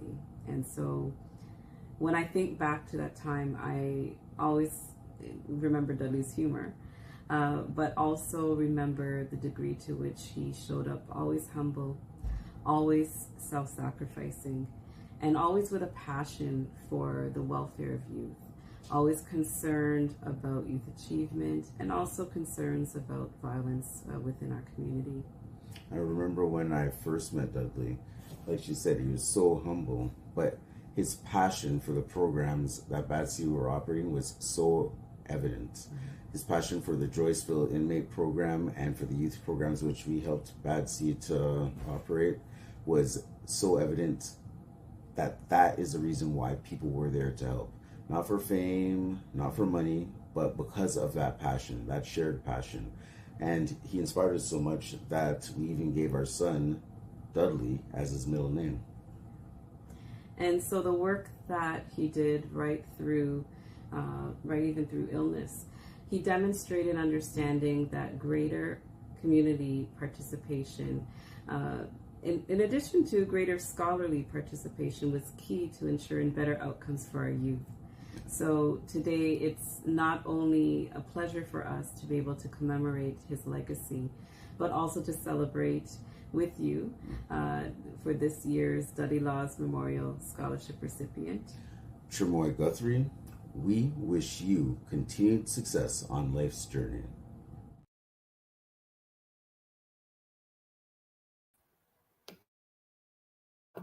Well, thank you so very much, Cherie and Tyrone. We appreciate all the work that you have continued to do with the Black Action Defense Committee. And we thank you for the wonderful work that you will continue to do to inspire our young people. Thank you once again. Tremoy, as one of the Afrocentric Alternative Student recipients of the Dudley Law Scholarship of 2023, we congratulate you once again. And now we're going to call upon Vice President Steele, who will be giving an award to none other than Winston LaRose. Winston LaRose is the Executive Director of the Jane Finch Concerned Citizens organization and has worked in this capacity with the organization since January of 1999. He worked as a registered nurse in Canada from 1964 until his retirement at the age of 65 in 2002. Most of his professional work has been as a psychotherapeutic counselor in the mental health field at the Clark Institute in Toronto and several other mental health facilities in Toronto, Burlington, and Hamilton. In addition to this, he operated a counseling service called the Fairview Counseling Services in Burlington, Ontario for approximately 5 years. We wish Mr. Winston LaRose all of the best, and we turn the microphone over to you, Vice President Steve. Good afternoon again, everyone. Miss Dr. Winston LaRose. He recently got an honorary doctorate degree from the University of Toronto. I have known and loved Mr. LaRose for a very, very long time. When I was with the JCA, Mr. LaRose and I worked together closely, and ever since we have actually met on all kinds of sacred grounds. So it gives me great pleasure, Dr. LaRose, to be presenting you this award from the Black Action Defense Committee. Winston LaRose is a giant in our community. Since 1964, after traveling the world, he arrived in Canada. A psychiatric nurse by profession, he has consistently served our communities in the best way possible. He has served the Jane and Finch communities especially well, so very well, in fact, that Dr. LaRose is known as Mr. Jane and Finch. We honor and appreciate his decades of service to us in so many capacities. And BADC is proud to honor Dr. LaRose with the Award of Excellence for his decade of support and confidence in our community. We implore you to look him up. All these young people, they Google breathing. So I would like you to put Winston LaRose in your search engine and look for him and read about him in order to get the kind of appreciation for him that we have. You will be very pleased with his decades of support to our communities. Mr. LaRose, Dr. LaRose is a true giant of our community. For me, on a personal level, I want to say that I am tickled purple to be the one presenting you with this award. Well deserved, sir. Earned, and this is a token of our appreciation for your tireless service to us, and one of the persons in our community that knows Mr. Laws better than most. I am sure you can go back and look at him on the thousands of recordings by video that you have taken over the years. And to you, sir, I bow. And congratulations on behalf of the Bad Seed team. Thank you. Good evening, one and all. I trust that you can hear me well. Can you? Can everybody hear me? Sister Valerie, can you hear me there?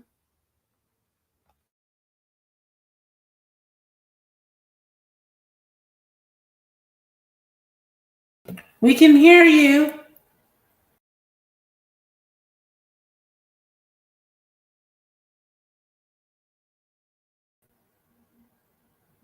Now you're muted. Hi, Mr. LaRose.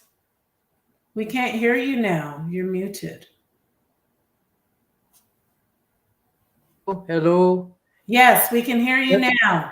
Wonderful. Okay. Well, I thank you so much, Sister Thando Hyman, for orchestrating tonight's event and doing a good job. Thank you. Making us all feel comfortable coming in. I am particularly appreciative of Mrs. Valerie Steele and the years I've known her, going back to the very early years. And Valerie, I want to thank you for being there with me to support me when we needed to do many things, and we came to you at the JCA, and you facilitated those opportunities. We certainly brought in some great artists from around the world to Toronto, and the JCA was there to facilitate that. And thanks to Sister Valerie Steele. I'm indeed honored to be recognized in this way for yet another time. Batsy has already given me a couple of significant awards, and I am very proud to say that as a recipient for the third time, that I feel privileged to be able to accept this award. And on this occasion, I want to publicly accept it on behalf of the people of Jane Finch, because Jane Finch has been the space that was a destined area, one I chose, but I think my destiny was bound to be there. So almost 30 years ago, when I decided I was going to come to Jane Finch, I came there because of Mrs. Linda Moraway, and it was in 1994 when she and I first connected. She is the founder of the Jane Finch Concerned Citizens Organization, an organization that is historically important, not only in Jane Finch, but across Toronto. Our legacy moments, we took a number of youth, 5 from Jamaica and 5 from Toronto to Ghana in West Africa. And that was in 1997. So after I met with Linda in 1994, we planned and organized that tour trip where she wanted to introduce people, young kids of African descent to the continent of Africa. It was a historic moment. And I want to share with Linda Moraway, although I have not seen her recently. We're not sure where Linda is, but Linda, you have done an amazing job in founding the Jane Finch Concerned Citizens Organization. I know that the Jane Finch is being gentrified and dramatic changes are happening to this community in the northwest part of the city, where it's going to become one of the most vibrant socioeconomic spots in the entire Canada. I want to acknowledge the role of Ms. Linda Moraway and the Jane Finch, or JFCCO as we all know it, in helping to bring about stabilization of this community, giving it international recognition, as has happened with the documentary done by Oya Media Group, where they did Mr. Jane and Finch, a community icon. And that movie was shown, as you know by now, in Atlanta, Georgia, and of course in Nunavut, the city of Nunavut, way up in the north. And I cannot thank the people of Jane Finch enough. And the ones who have been suffering great indignities over the earlier years, being referred to in many very negative terms, all the reasons why I choose to go there specifically. And I'd like to remind our audience, my audience here currently, that in all of the years that I've been coming to Jane Finch, I've never received a penny in wages or salary. I've dedicated and devoted my life to the Jane Finch community. And Linda Moraway was the one who inspired me to be there and to come and give to that community. And I feel that I'm well rewarded now that I'm in my 86th year. And just a quick word about the Hyman family. I want to thank both Brian and his wife, Numvoyo, for raising a phenomenal family. I've known Thando since she was a young girl and her younger brother over the years. And I want to say that they did a marvelous job providing, trailblazing and opening up doors so that Thando could now come and in their name leave a very important Hyman legacy in the city of Toronto. So this is the younger generation who are now taking over. I also thank the people who are keeping the Batsy story, the Batsy organization alive. And all of those of you who've been there from the inception, you deserve a lot of credit to have been there with Mr. Laws and all the turmoil that he's gone through, which criminal charges brought against him, of which I've been very much involved in, together with Charlie Roach. We were together with him in those early days when he was determined not to be guilty of the charges that were laid. But nonetheless, what it has done is helped to signify the important man that he is and has been to this country.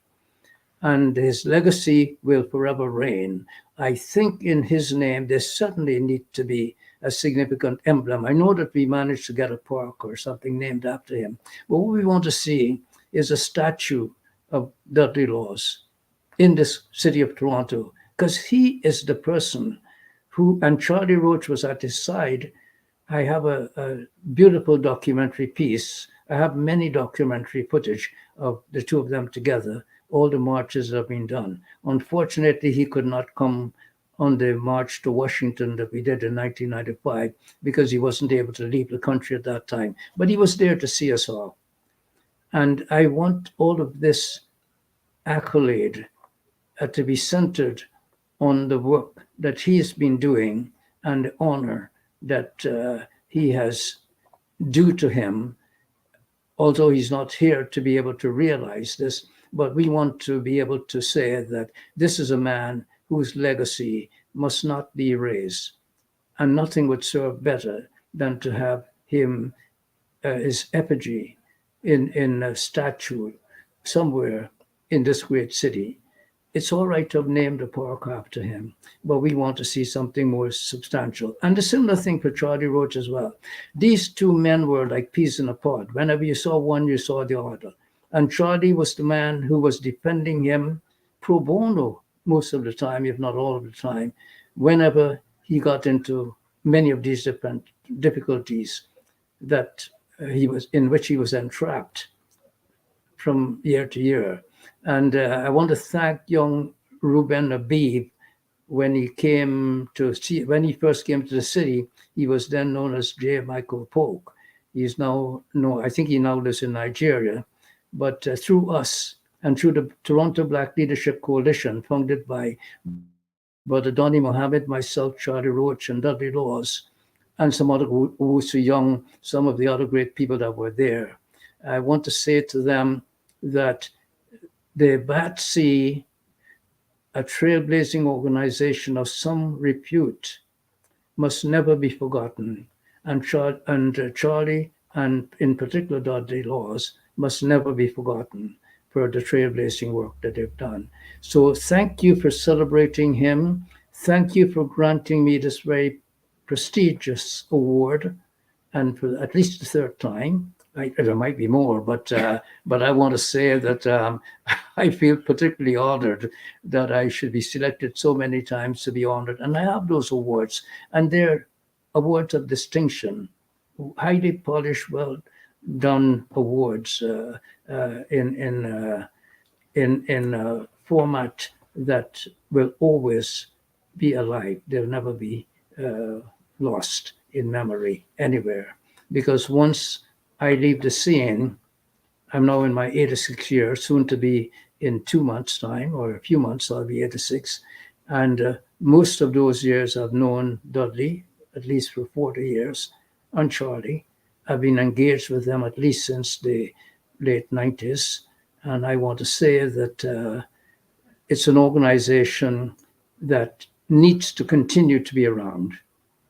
And it's in good hands with all the folks that are currently there in its leadership. And so continue to do the work that BATC was set up to do and continues to do in a great way. And I was glad that Dudley, everything that he went through with Chief Fantino and all the police forces, I'm happy that we were there to be at his side as he encountered some of those difficulties. And I was also there to see him escorted to prison while he stayed there overnight to answer the charge of which he was not convicted. and it's a memory that the younger generation should be ensuring its survival. Congratulations to the young man who won tonight's award. Let me just make sure I call his name again. I think it's Tremont Guthrie. And Tremont, this award should be significant to you in a particular way, in that the person in whose name it's being given and the organization in which he was one of the principal founding persons has established and blazed a trail that you, as a member of the youth generation coming up and taking an award in this name, should help to continue the great trailblazing work that has been done. I want to encourage you to reach out to youth like yourself, and I thank you for the speech that you made tonight. It was brave of you to take this on and to say a few words. I want to encourage you. You will be a great person in your own right. Stay on the right part of justice, on the right side of justice, doing the good things, excelling in your academic, or you mentioned that you were into the mechanical kind of things. There's room for you there, either in engineering, or if you choose to work without moving into the academia, but you want to work with research and ensuring technological development. We need young Black men, and considering the rate at which Black men are being targeted, and Black boys targeted for elimination, not just from society, but communities all over the world. It's Black men who are being killed relentlessly at each other's hand, but by others in greater numbers. It's important that we change that format, because without Black men, we can't have Black women and Black children. Thanks to our Black mothers for bringing us into the world, but thanks to all humanity for affording the opportunity, particularly in areas such as the Jane Pinch, for allowing us the opportunity to come and represent the significant issues of our time and of the future times to come. Again, thank you for this great award. It's well respected, well achieved, and I want to wish my brother Hewitt Logie well. Hewitt, please, I would have been delighted to see you here because you do so much hard work and you're not in a great state of health right now, but my heart goes out to you. Thank you and Batsy for recognizing me, and I truly do appreciate this award. Thanks. Thank you, Batsy. And let me just say a quick word about my right hand there in the community of Jane Finch. Peter Blake is somebody I'm expecting will take over when I'm no longer able to continue the great work in the Jane Finch and the city of Toronto. He has shown tremendous skills at managing community affairs, is a great public speaker, and I think there's a role for him to come and take over, if not the JFCCO, but certainly the role that I've played in trailblazing in the Jane Finch community. All the very best to all of you young ones and not so young ones and the older folks that have helped to blaze the trail along. I don't want to forget any of the people who helped trailblaze for me, people like the Harry Garys of the world and all the others that have come before me, Stan Grizel, among others. I thank you all for having been there, opened up the doors, and in the name of the great University of Toronto that has recognized my work with an honorary doctorate. But before that, I must acknowledge the Northern Caribbean University and the gentleman who recommended me to that university, Mr. Maxwell Blackwood, and the great work that Maxwell's been doing over there as a jeweler, a great businessman, but as a community person who opened up the doors for me. Thank you all. Thank you to my family. Thank you to my friends. Thank you to all the people that are near to me whose name I did not mention, but I respect you all highly and wish you all success in whatever your endeavors are. Again, have a good evening and all the very best to Batsy. Many, many more years, Batsy, of continued work. And I hope that ultimately the country, the Prime Minister, not just the Premier, inclusive of the Premier, will recognize and honor Batsy with any dignified award that it well deserves to have. Again, thank you so much, each and all of you. And all the recipients and awardees of tonight. I don't want to forget you either. Congratulations, health and strength, and I am passing over my legacy to each of you to continue to blaze trail in known directions in which you are taking the communities that you represent. Thank you so much again. Good night. Night. Blessings. Mr. Janan Finch, Peter, thank you very much. Thank you very much. Thank you. Thank you very much.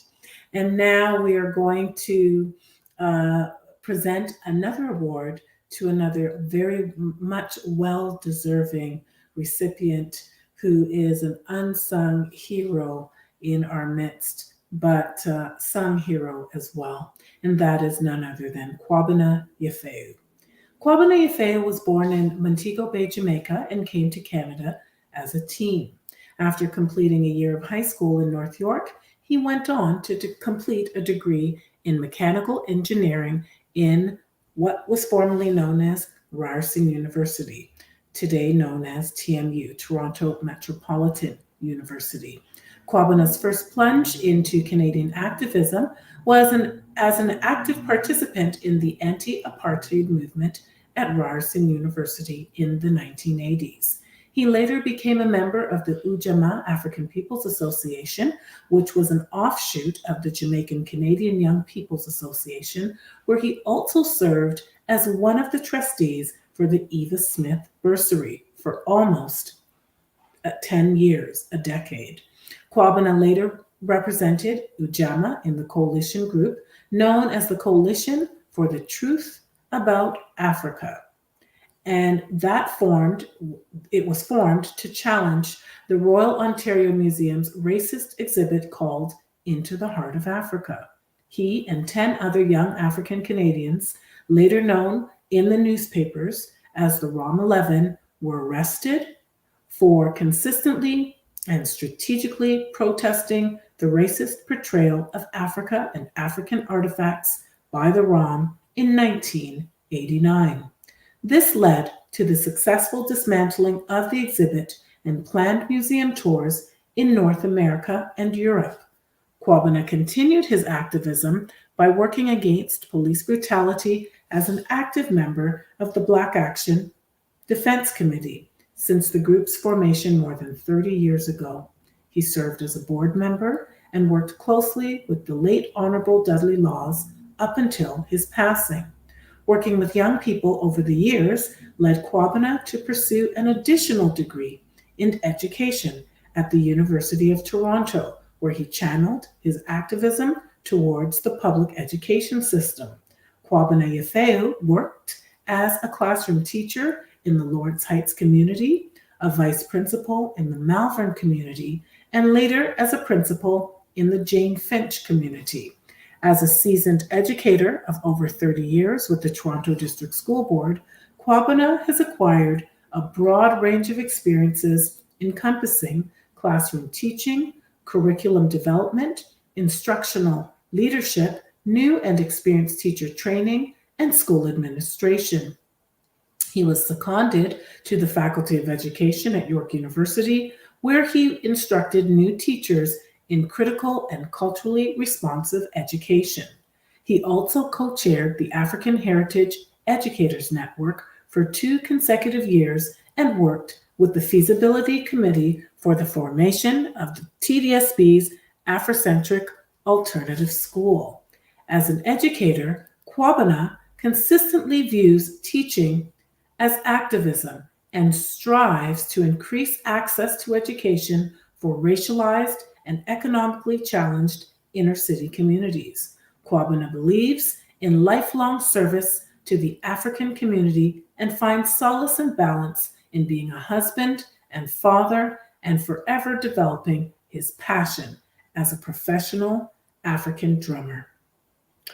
To present Kwabena Yefeu his award, I present to you Dr. Sylvanus Thompson.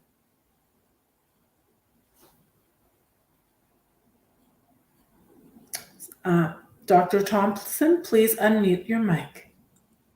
Thank you very much, Thando. It's not unmuted. It is my esteemed privilege and honor to present this award to an outstanding educator, community leader, and based on what we saw from a drumming and excellent entertainer. And so, Kobena, on behalf of Badsy and indeed the wider Black community, the Legend Service Award is being presented to you for your commitment and outstanding contribution to the Black community and to Badsy. Congratulations and maximum respect, brother.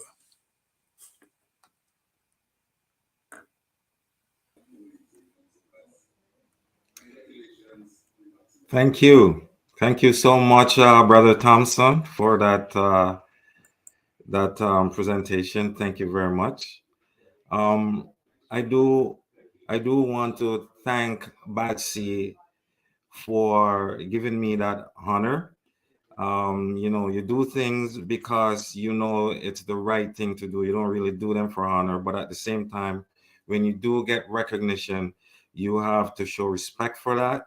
And it's all part of what keeps the work going around.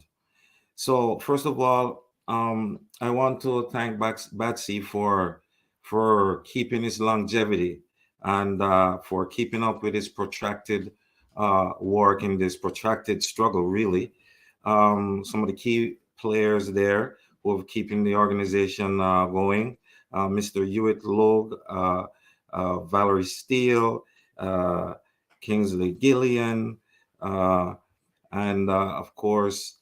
Simone Banton, and many others who are working behind the scene to keep the organization going and keep the work alive with respect to its advocacy against police brutality and its advocacy for police accountability. I am getting this award, but I just want to take this moment to give you a little story. One of these times when we're moving around the city with Brother Dudley, we were downtown, and I just parked on King Street, and a police cruiser came up behind us, and one of the officers came out and said, "Mr. Laws," and I was thinking to myself, "Oh my, what now?" We understand our relationship with the police sometimes. And the gentleman, I'll tell you, one was a South Asian officer and one was a white officer, European officer. And they approached both of us, and one of the officer put out his hand to shake Dudley's hand to say thank you for the work that you're doing in the city. I know you don't think that it matter that much to us as officers, but whatever you're doing out there, it's making our departments run better. We're more organized now. We have better things happening for us in there, in the force, and we have to thank you. You're doing a great job out there. No matter what you're seeing happening, just know you're doing a good job. And so when people are talking about wondering whether or not Dudley laws speak for them, when I have stories like those to balance. I have stories of many people from other communities who are seeking justice and comes to the Black Action Defense Committee for help.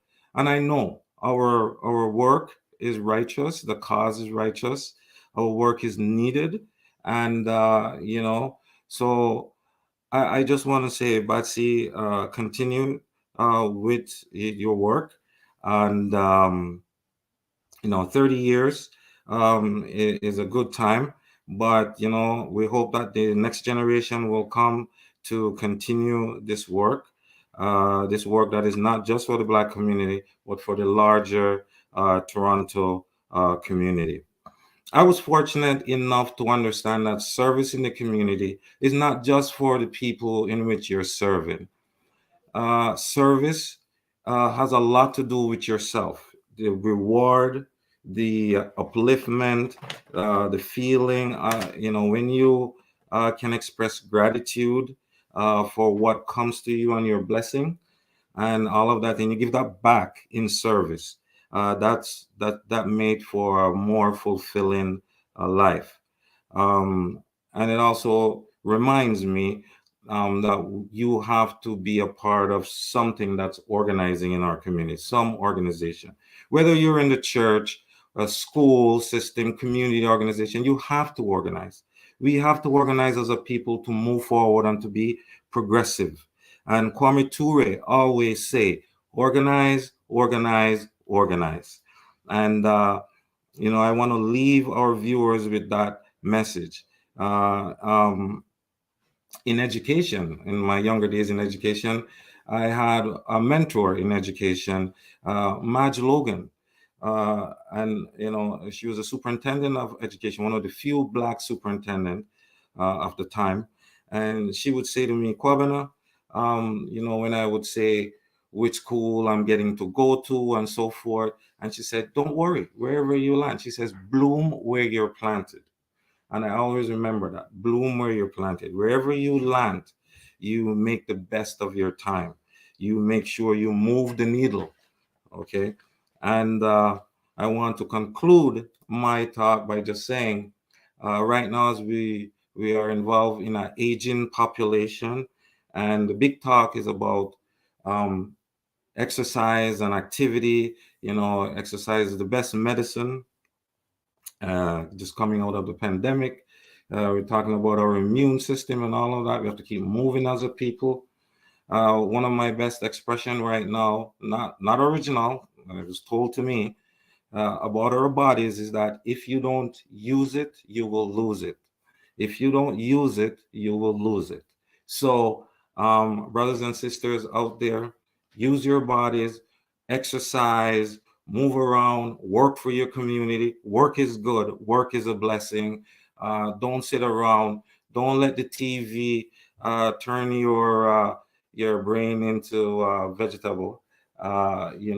Keep moving. And remember, institutions, public institutions, sometimes, you have to remember, you have to critique them because they're not always our friends and they're not always on our behalf.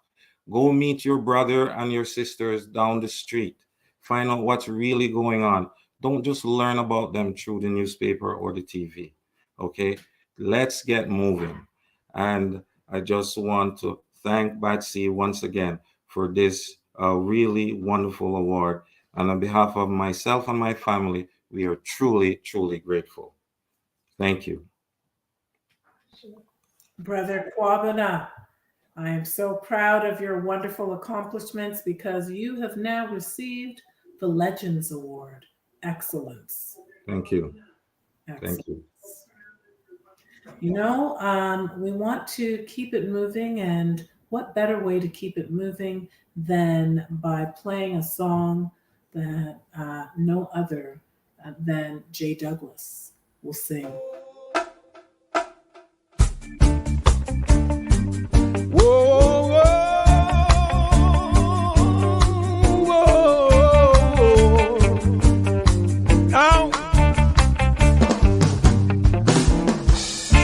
Everything must change.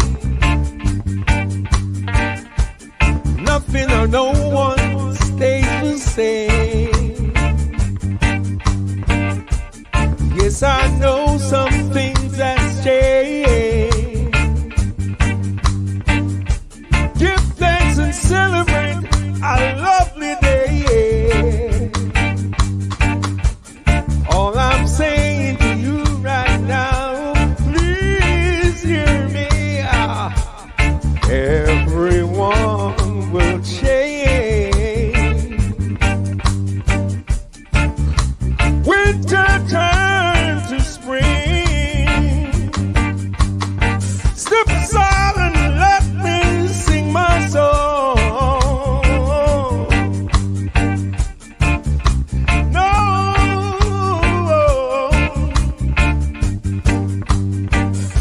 The Most High Judge, she's my dwelling place. The Most High Judge, she's my guiding light. Have faith in the mighty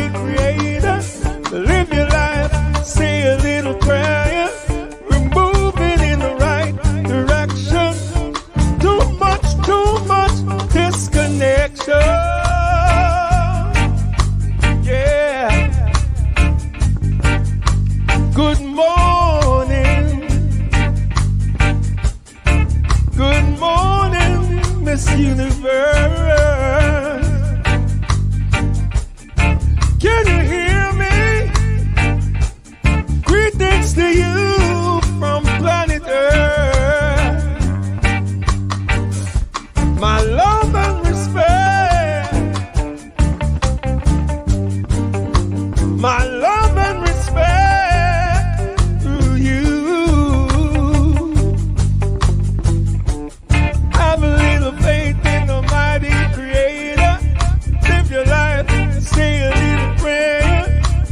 Moving in the right direction. Too much disconnection. Yeah. Whoa, whoa, whoa. Whoa, whoa, whoa, whoa. Whoa, whoa, whoa,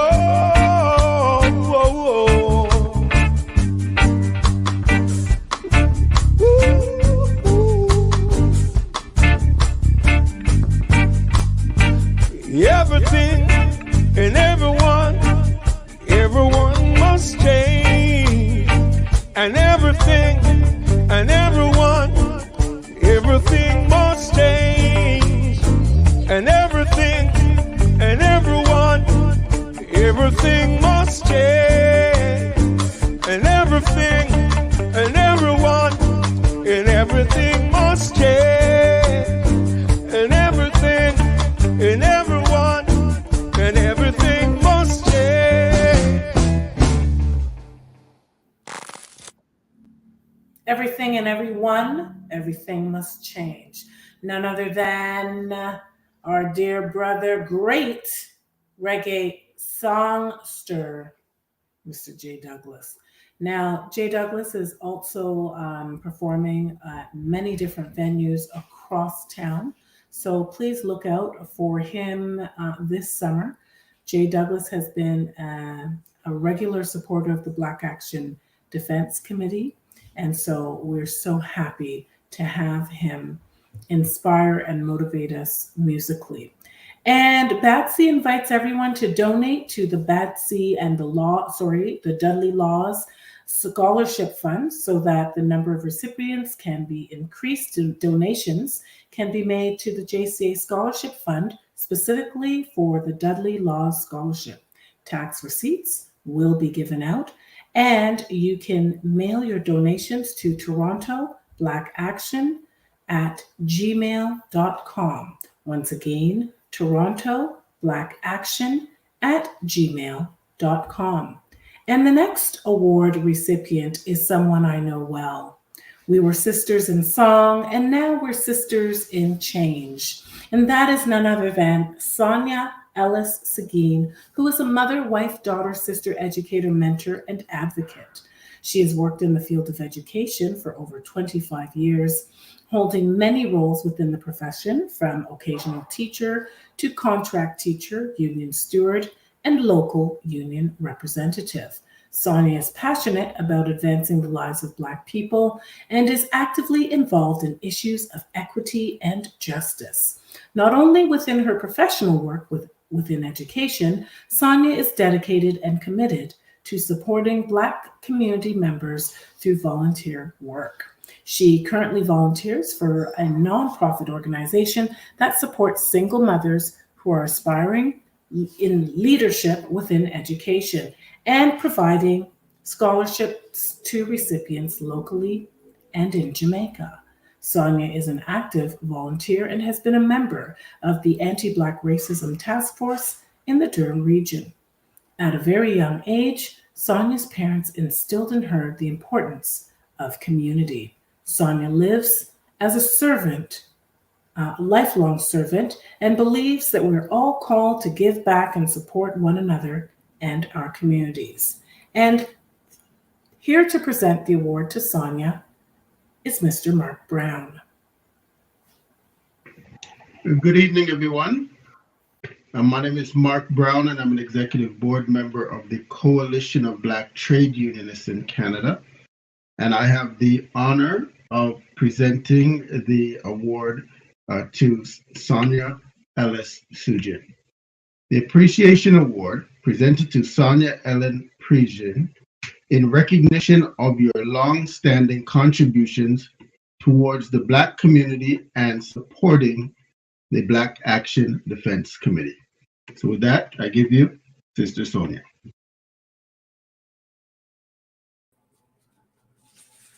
Thank you, Mark.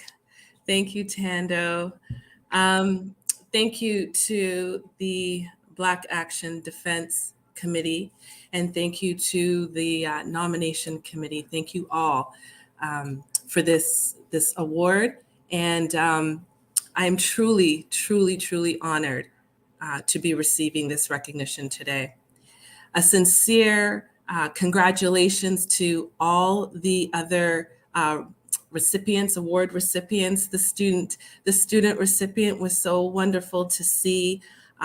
Congratulations to you all today. I am ever so grateful. I'm ever so grateful for the upbringing that I had received from my parents. And so I have to give thanks and recognition to my parents. The only life that I knew growing up was a life of servants, a life of commitment to community. And I saw this for myself as a young child through the work of my parents and their involvement back in the late 70s, early 80s as members of the Jamaican Canadian Association. I truly do owe who I am today from the work that my parents have provided me. Thank you to my family, to my husband, to my children for supporting me and allowing me to do the work that I do. We've heard from previous speakers that, we don't do any of the work in the community for recognition. And it comes at a price, not just to you individually, but also sometimes to your family. And so I sincerely want to thank my family for supporting me and for allowing me to do the work that I do. I'm moved to do the work, whether it's within education or within the community, to ensure really a better life for my children and for my children's children. This work of, supporting the Black community, we know can be tiring, can be exhausting, but we do it because we know that it's not about us and that it is about our youth and it is about our children and their children. Ensuring resilience and success of youth truly is a job that we must all collectively as a community contribute to. Again, I want to say thank you for the work over the 30-odd years of BADC, because it is so critical to have this organization in our community and for our community to know about BABC. So having these recognition ceremonies and sharing the work and the life of Dudley Laws is so commendable. And I want to send a sincere appreciation to BABC for doing this critical work. Dudley Laws was not only a social justice activist. I truly believe that he was a community organizer. And where some of us might say, I'm not an activist, I truly believe that we can all be community organizers in our own community every single day. If we really want to achieve and sustain the justice and advancement that Dudley Laws was fighting for, that BADC continues to fight for our youth in the Black community, this is something we must see ourselves doing.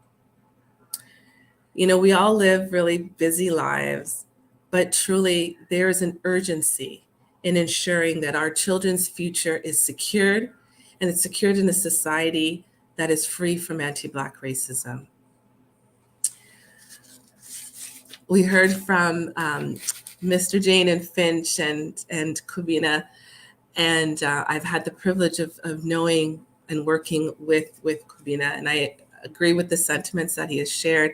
And Mr. Jane Finch, like yourself, when I got into education, I specifically chose the desire to work in and with the Black community, and chose Jane and Finch as my community and where I did my teaching and working. And there is something really honorable and special about knowing that you're working in and with community and making a difference and changing the deficit mindset and thinking that society may have on a specific community. And so I just wanted to say thank you, Mr. Jaden Finch, as well, for the work that you're doing in a community that I hold very, very dear to my heart. I'd like to end with a quote that I read was one of, I believe they quoted it as a favorite of Dudley Law's by Marcus Garvey. Chance has never yet satisfied the hope of a suffering people. Action, self-reliance, the vision of self and the future has been the only means by which the oppressed has seen and realized the hope of their own freedom. And so I want to say to everyone that's on this call, this session today, let us leave nothing by chance. Let us leave nothing by chance for our youth. We have a call to action to get involved and to be a part of the community and working with the community. We heard the importance of contributing to an organization. As I said, we all live busy lives, but it truly is all of our responsibility as a collective to work and make the difference for our children and for their children. And so, Betsy, again, my sincere gratitude and appreciation for this appreciation acknowledgement, for this recognition award. It sincerely means a lot, and I thank you. Wow, Sonia, thank you so very much. Long time no see, sister friend. You definitely are deserving, and we want to thank you for the wonderful work that you've continued to do. Thank you, Tanda. Thank you. And I really love those words. Let us leave nothing to chance. Absolutely. Thank you once again. Congratulations. And we are going to have another musical break by none other than Jimmy Reed.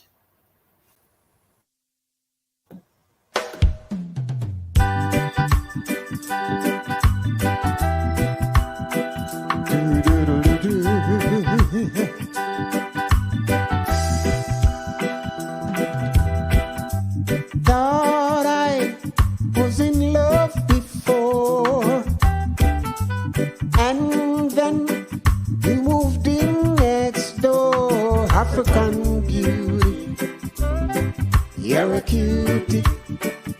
African beauty, I love you, yeah.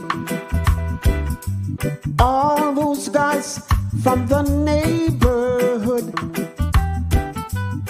keep on saying you sure look good. African beauty, you're a cutie. African beauty, I love you. Oh, I saw you from my window. My poor heart skipped a beat. I'm gonna sit by your doorstep so that I can see you, my African beauty. Please come out today so I can tell you what I have to say. Jah know I love you. I love you, my African beauty. I love you.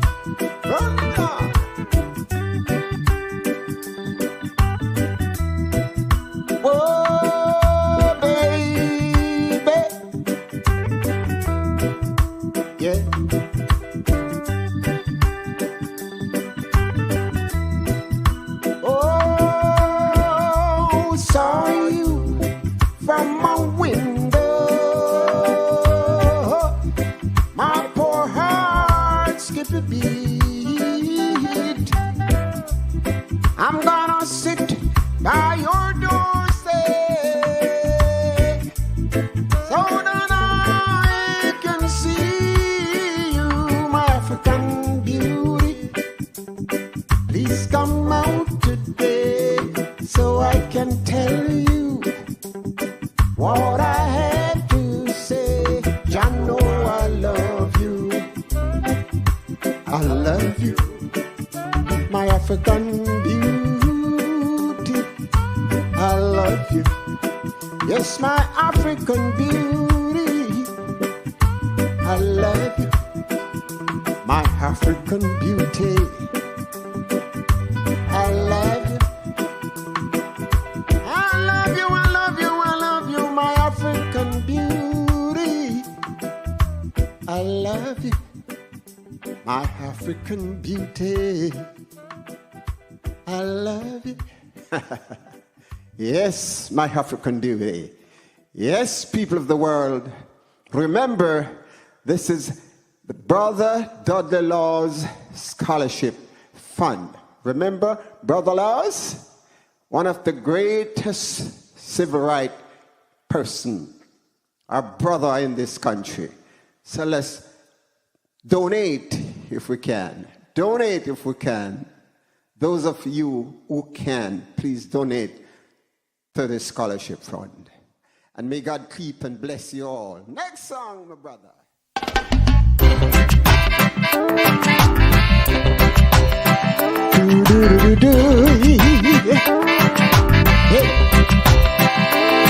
If I could turn back the hands of time, you'd be the very first one in line. If only you knew back then what I know today. I would never leave you lonely. You would be my one and only. The second time around, it's better they say. I'll bring you roses, champagne and wine. Yeah. This love of mine can be yours anytime. Sometimes I come around and we share some funny stories, but behind my laughter lies the tears of the clown. Yeah, I remember even then you told me over and over again, you're never gonna miss the water till the well runs dry. But I got so much I'd like to say, but the right word won't come my way. So hear what I've gotta say to you today. I bring you roses, champagne and wine. Yeah. This love of mine can be yours anytime. Yeah. Sometimes I come around and we share some funny stories, but behind my laughter lies the tears of the clown. Blow your horn, Mr. Green. Yeah.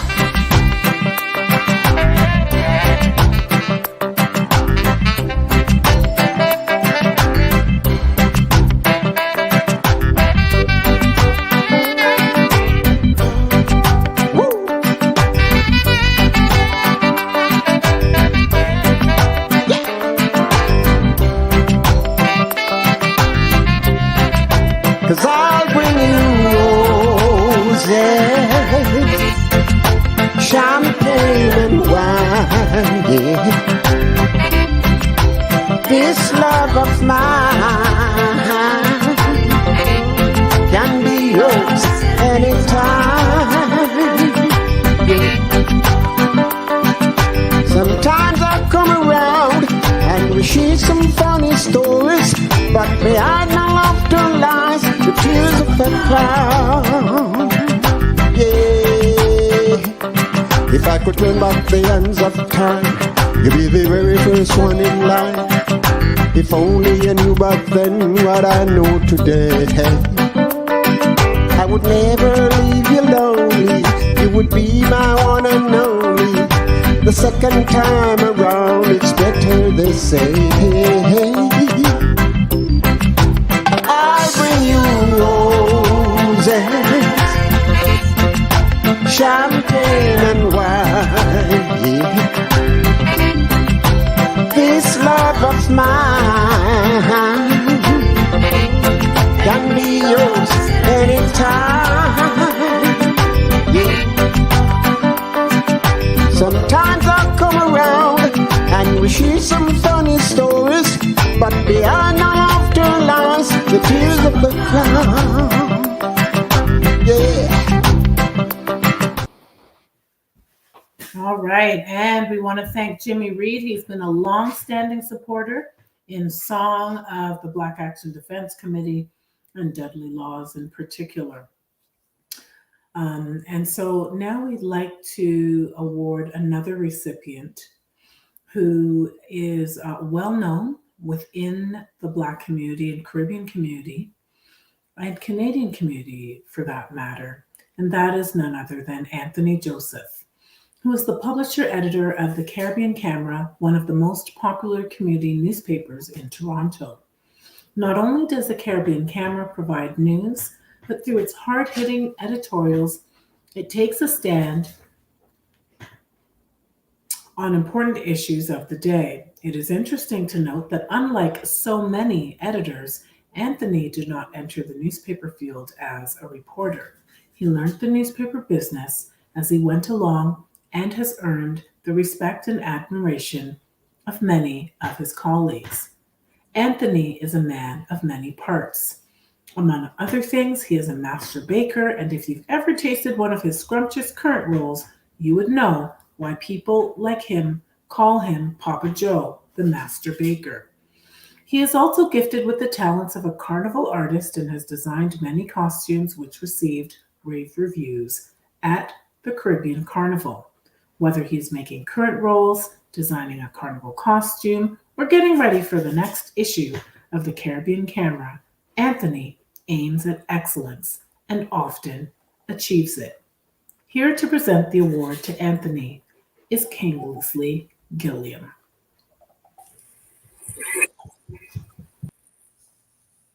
Thank you very much, Thunder. And prior to presenting this award to Anthony Joseph, I want to congratulate all the other award recipients. It's been a magnificent afternoon, and you have done magnificent work over the years that earn you this recognition. I also want to pay special tribute to my partner in community organization crime, Dudley Laws.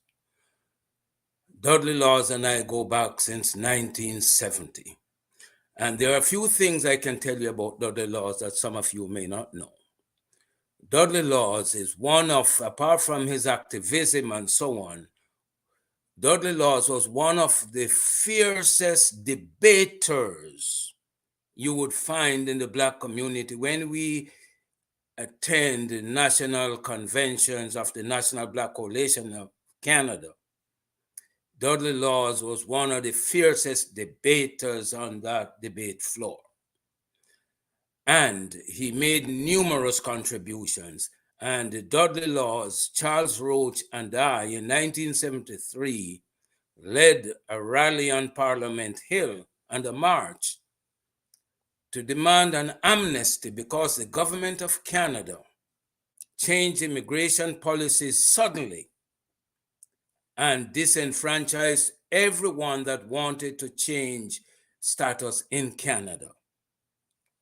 We marched, we assembled, and we had a rally in front of the center block, and we marched through the streets of Ottawa with the RCMP shutting down the traffic ahead of us and let us march. And we got the amnesty, and we landed over 50,000 people.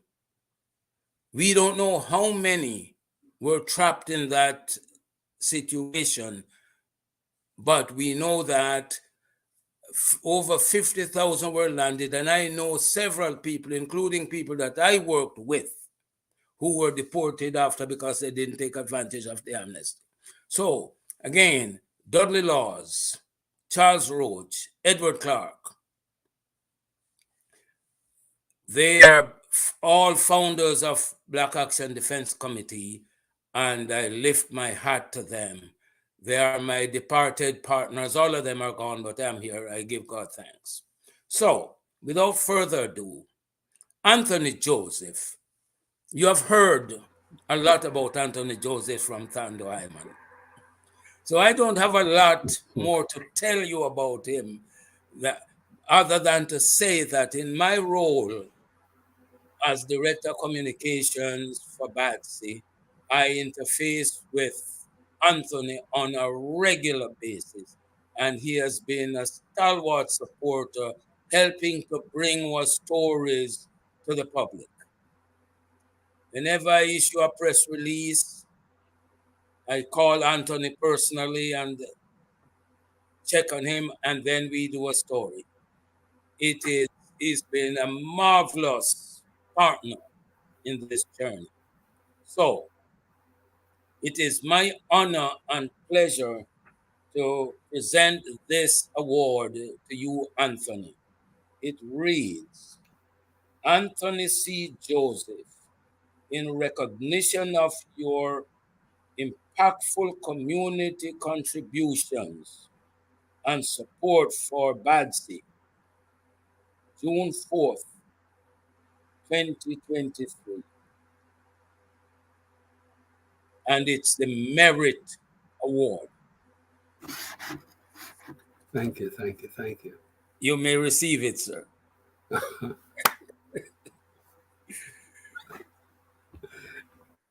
Thank you so much, man. Thank you.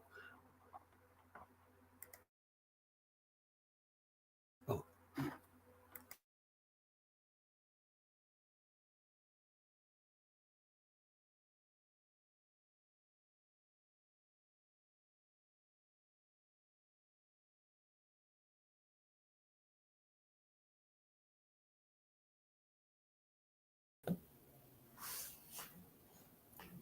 Hello. Hi, can you hear me, Mr. Joseph? You need to unmute. Okay. You need to unmute. Is that okay?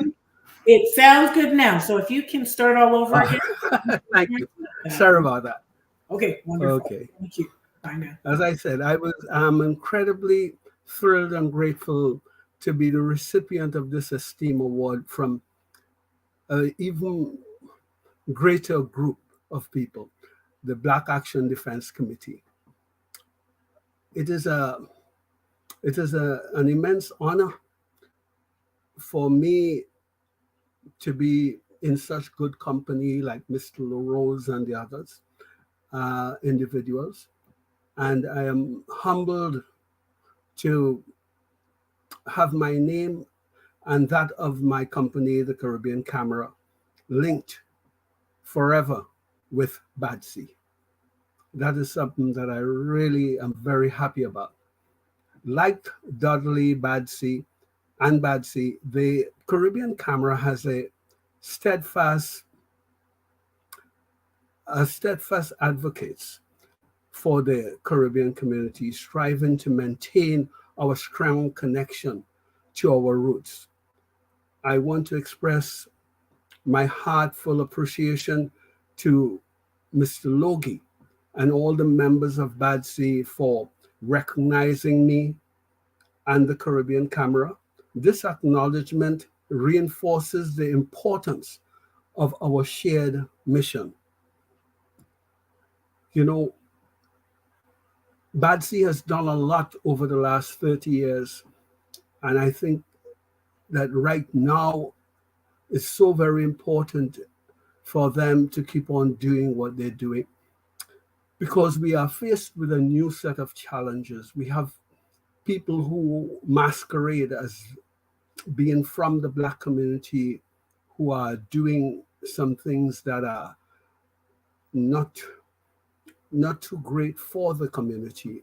However, people like BADC, groups like BADC are the ones who are going to hold them to account, because we cannot have white Canadians playing that they are Black community members.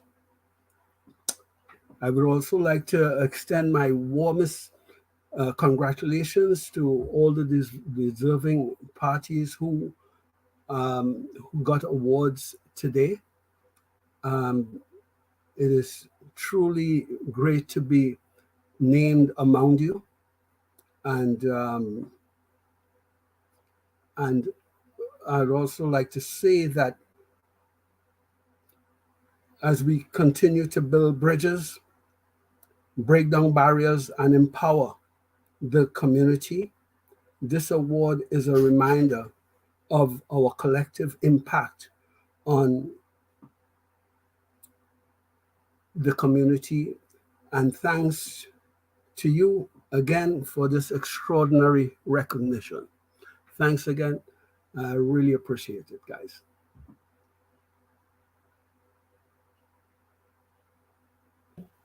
And thank you so very much, Mr. Anthony Joseph. We want to thank you for the wonderful work that you do, because you know what they always say is that when you control the media, you control the source of information that gets disseminated out to people. So when we see ourselves positively reflected in media stories, images represented, then we know that our children can be influential role models, right? Because they have good role models and good examples from people such as yourself. So we want to thank you so very much. Wonderful. You know, as we come to the end of our program, it is always a wonderful thing for us to do, which is to say thank you.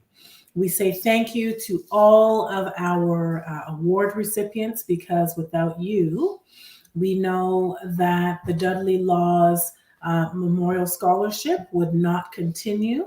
But we also know that with you, you help to keep the spirit, the work, and the progress of Dudley Laws, as well as the Black Action Defense Committee, alive. So keep on keeping on, keep on doing what you're doing. To all of our awardees, we wish you all the best, and we know that you will continue to work hard. Especially, we send our love and our positive energy to our Afrocentric alternative student, Tremoy Guthrie, who, as in the words of our Vice President Steele said, we know that you will do well, and we expect you to do well, because we are all here to serve. So thank you to our keynote speaker, Chris Campbell, who talked about the importance of resilience in our work, because we know that, as one of the recipients mentioned, doing work around anti-Black racism and any form of discrimination or oppression is tough work. It's hard work, but it's heavy work. And so we want to thank you for sharing your narrative, your story, your personal journey with us as a tidbit of inspiration for the young people, because young people need to, as the future, need to see that resilience will help them go even further than where they are today. And to our president, Mr. Hewitt Logue, we thank you for all of the work that you have done, both in front and behind the scenes, for making this event possible. We know that you're not doing well, or we would have seen you on screen. And again, we wish you and send you a lot of positive energy. To our Vice Principal, Mrs. Steele, you continue to lead and champion the cause of justice for all, especially in the area of policing. So keep on doing what you're doing. And to Public Relations Officer Kingsley Gilliam, thank you for continuing to document the great work of the Black Action Defense Committee, for documentation is what young people need. And I'll tell you what I'm inspired by. I'm really inspired by the fact that we have learned so much about the life of Dudley Laws that we can talk about his work, we can read about his work, and we can even quote the things that he said. So we want to thank you for that.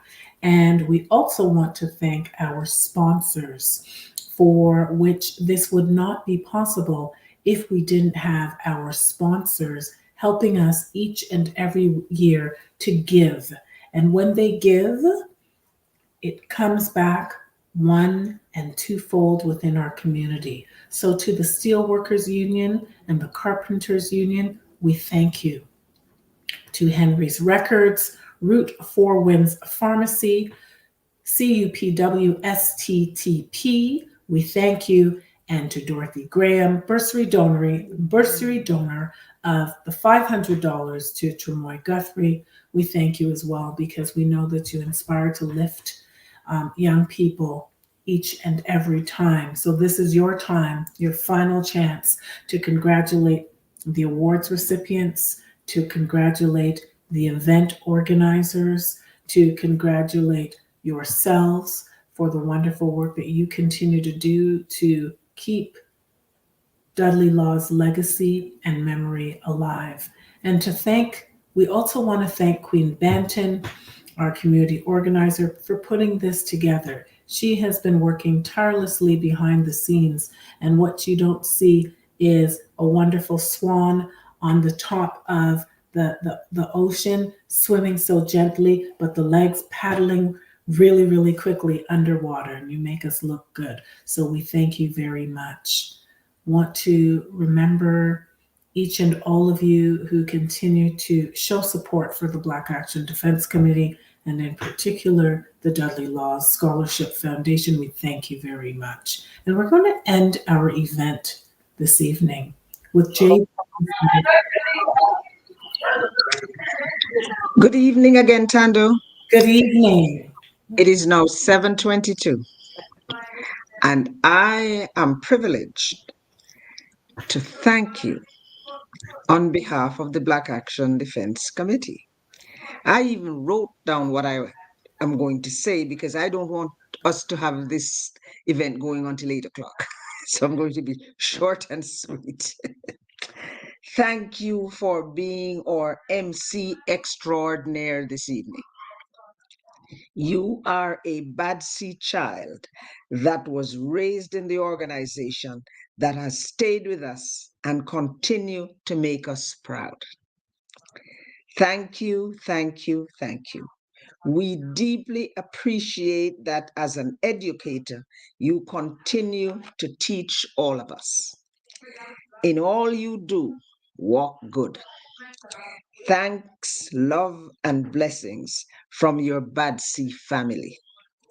See you always. Blessings in great abundance. And to Miss Simone Banton, thank you very, very much for all the hard work.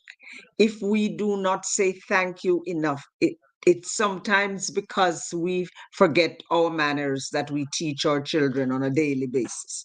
But we want you to know that we deeply appreciate your commitment and all the work that you have done for us over the years. And in all you do too, walk good. Blessings in abundance. Our lives will be happier when we know that younger people are with us and we can walk away feeling that we've done our time. Blessings and love in great abundance. Thank you. Thank you. Thank you. So we thank you. And with that, nothing else can be said. We'll end our event with Jay Douglas, Love Will Set You Free. We'll see you soon. Only love sets you free.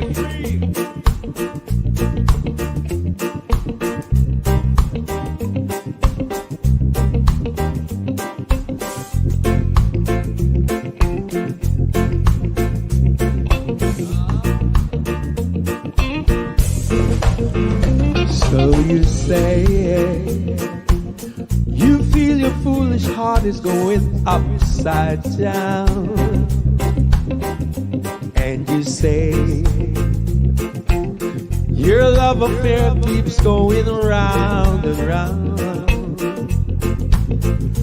Don't be blue, you're not the only lover for a friend. Keep your faith in love, look inside your heart. will understand. They say it's hard to be in love eternally, but all broken hearts agree. Only love sets you free.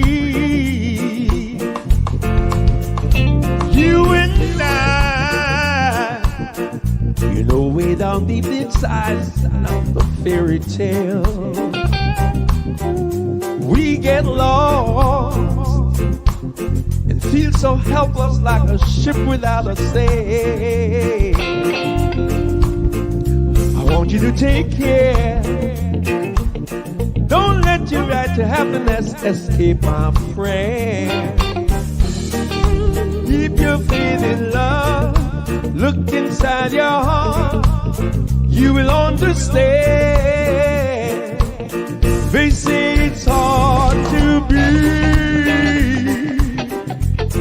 in love eternally, but all broken hearts agree. Only love sets you free. Yeah. Ooh.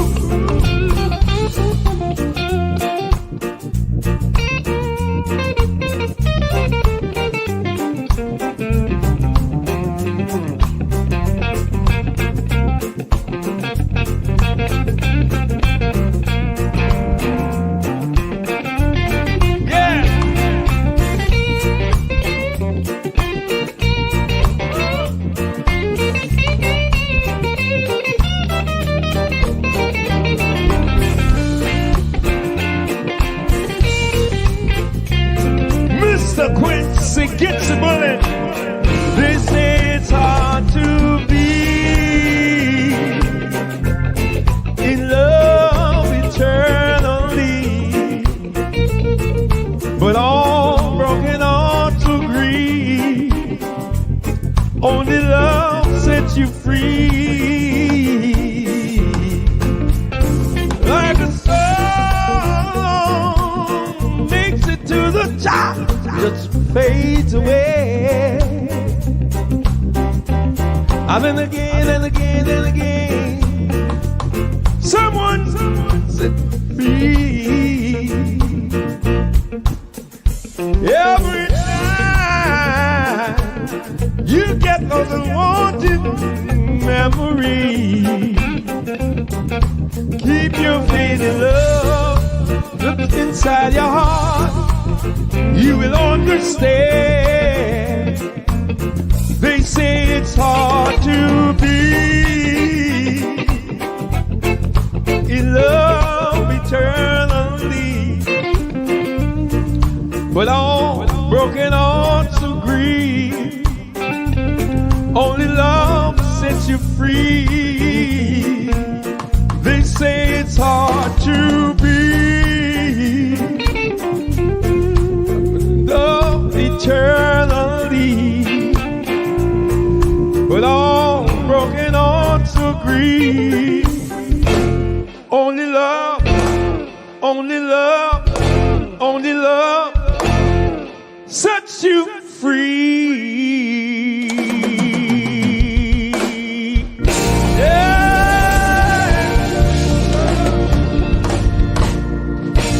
Yeah. Song with. We have a responsibility to our community and to our people and to the citizens of this city to stand out and shout racism when we see it. Dudley speaks for me. Dudley speaks for me. Dudley speaks for me. The people who stand up in the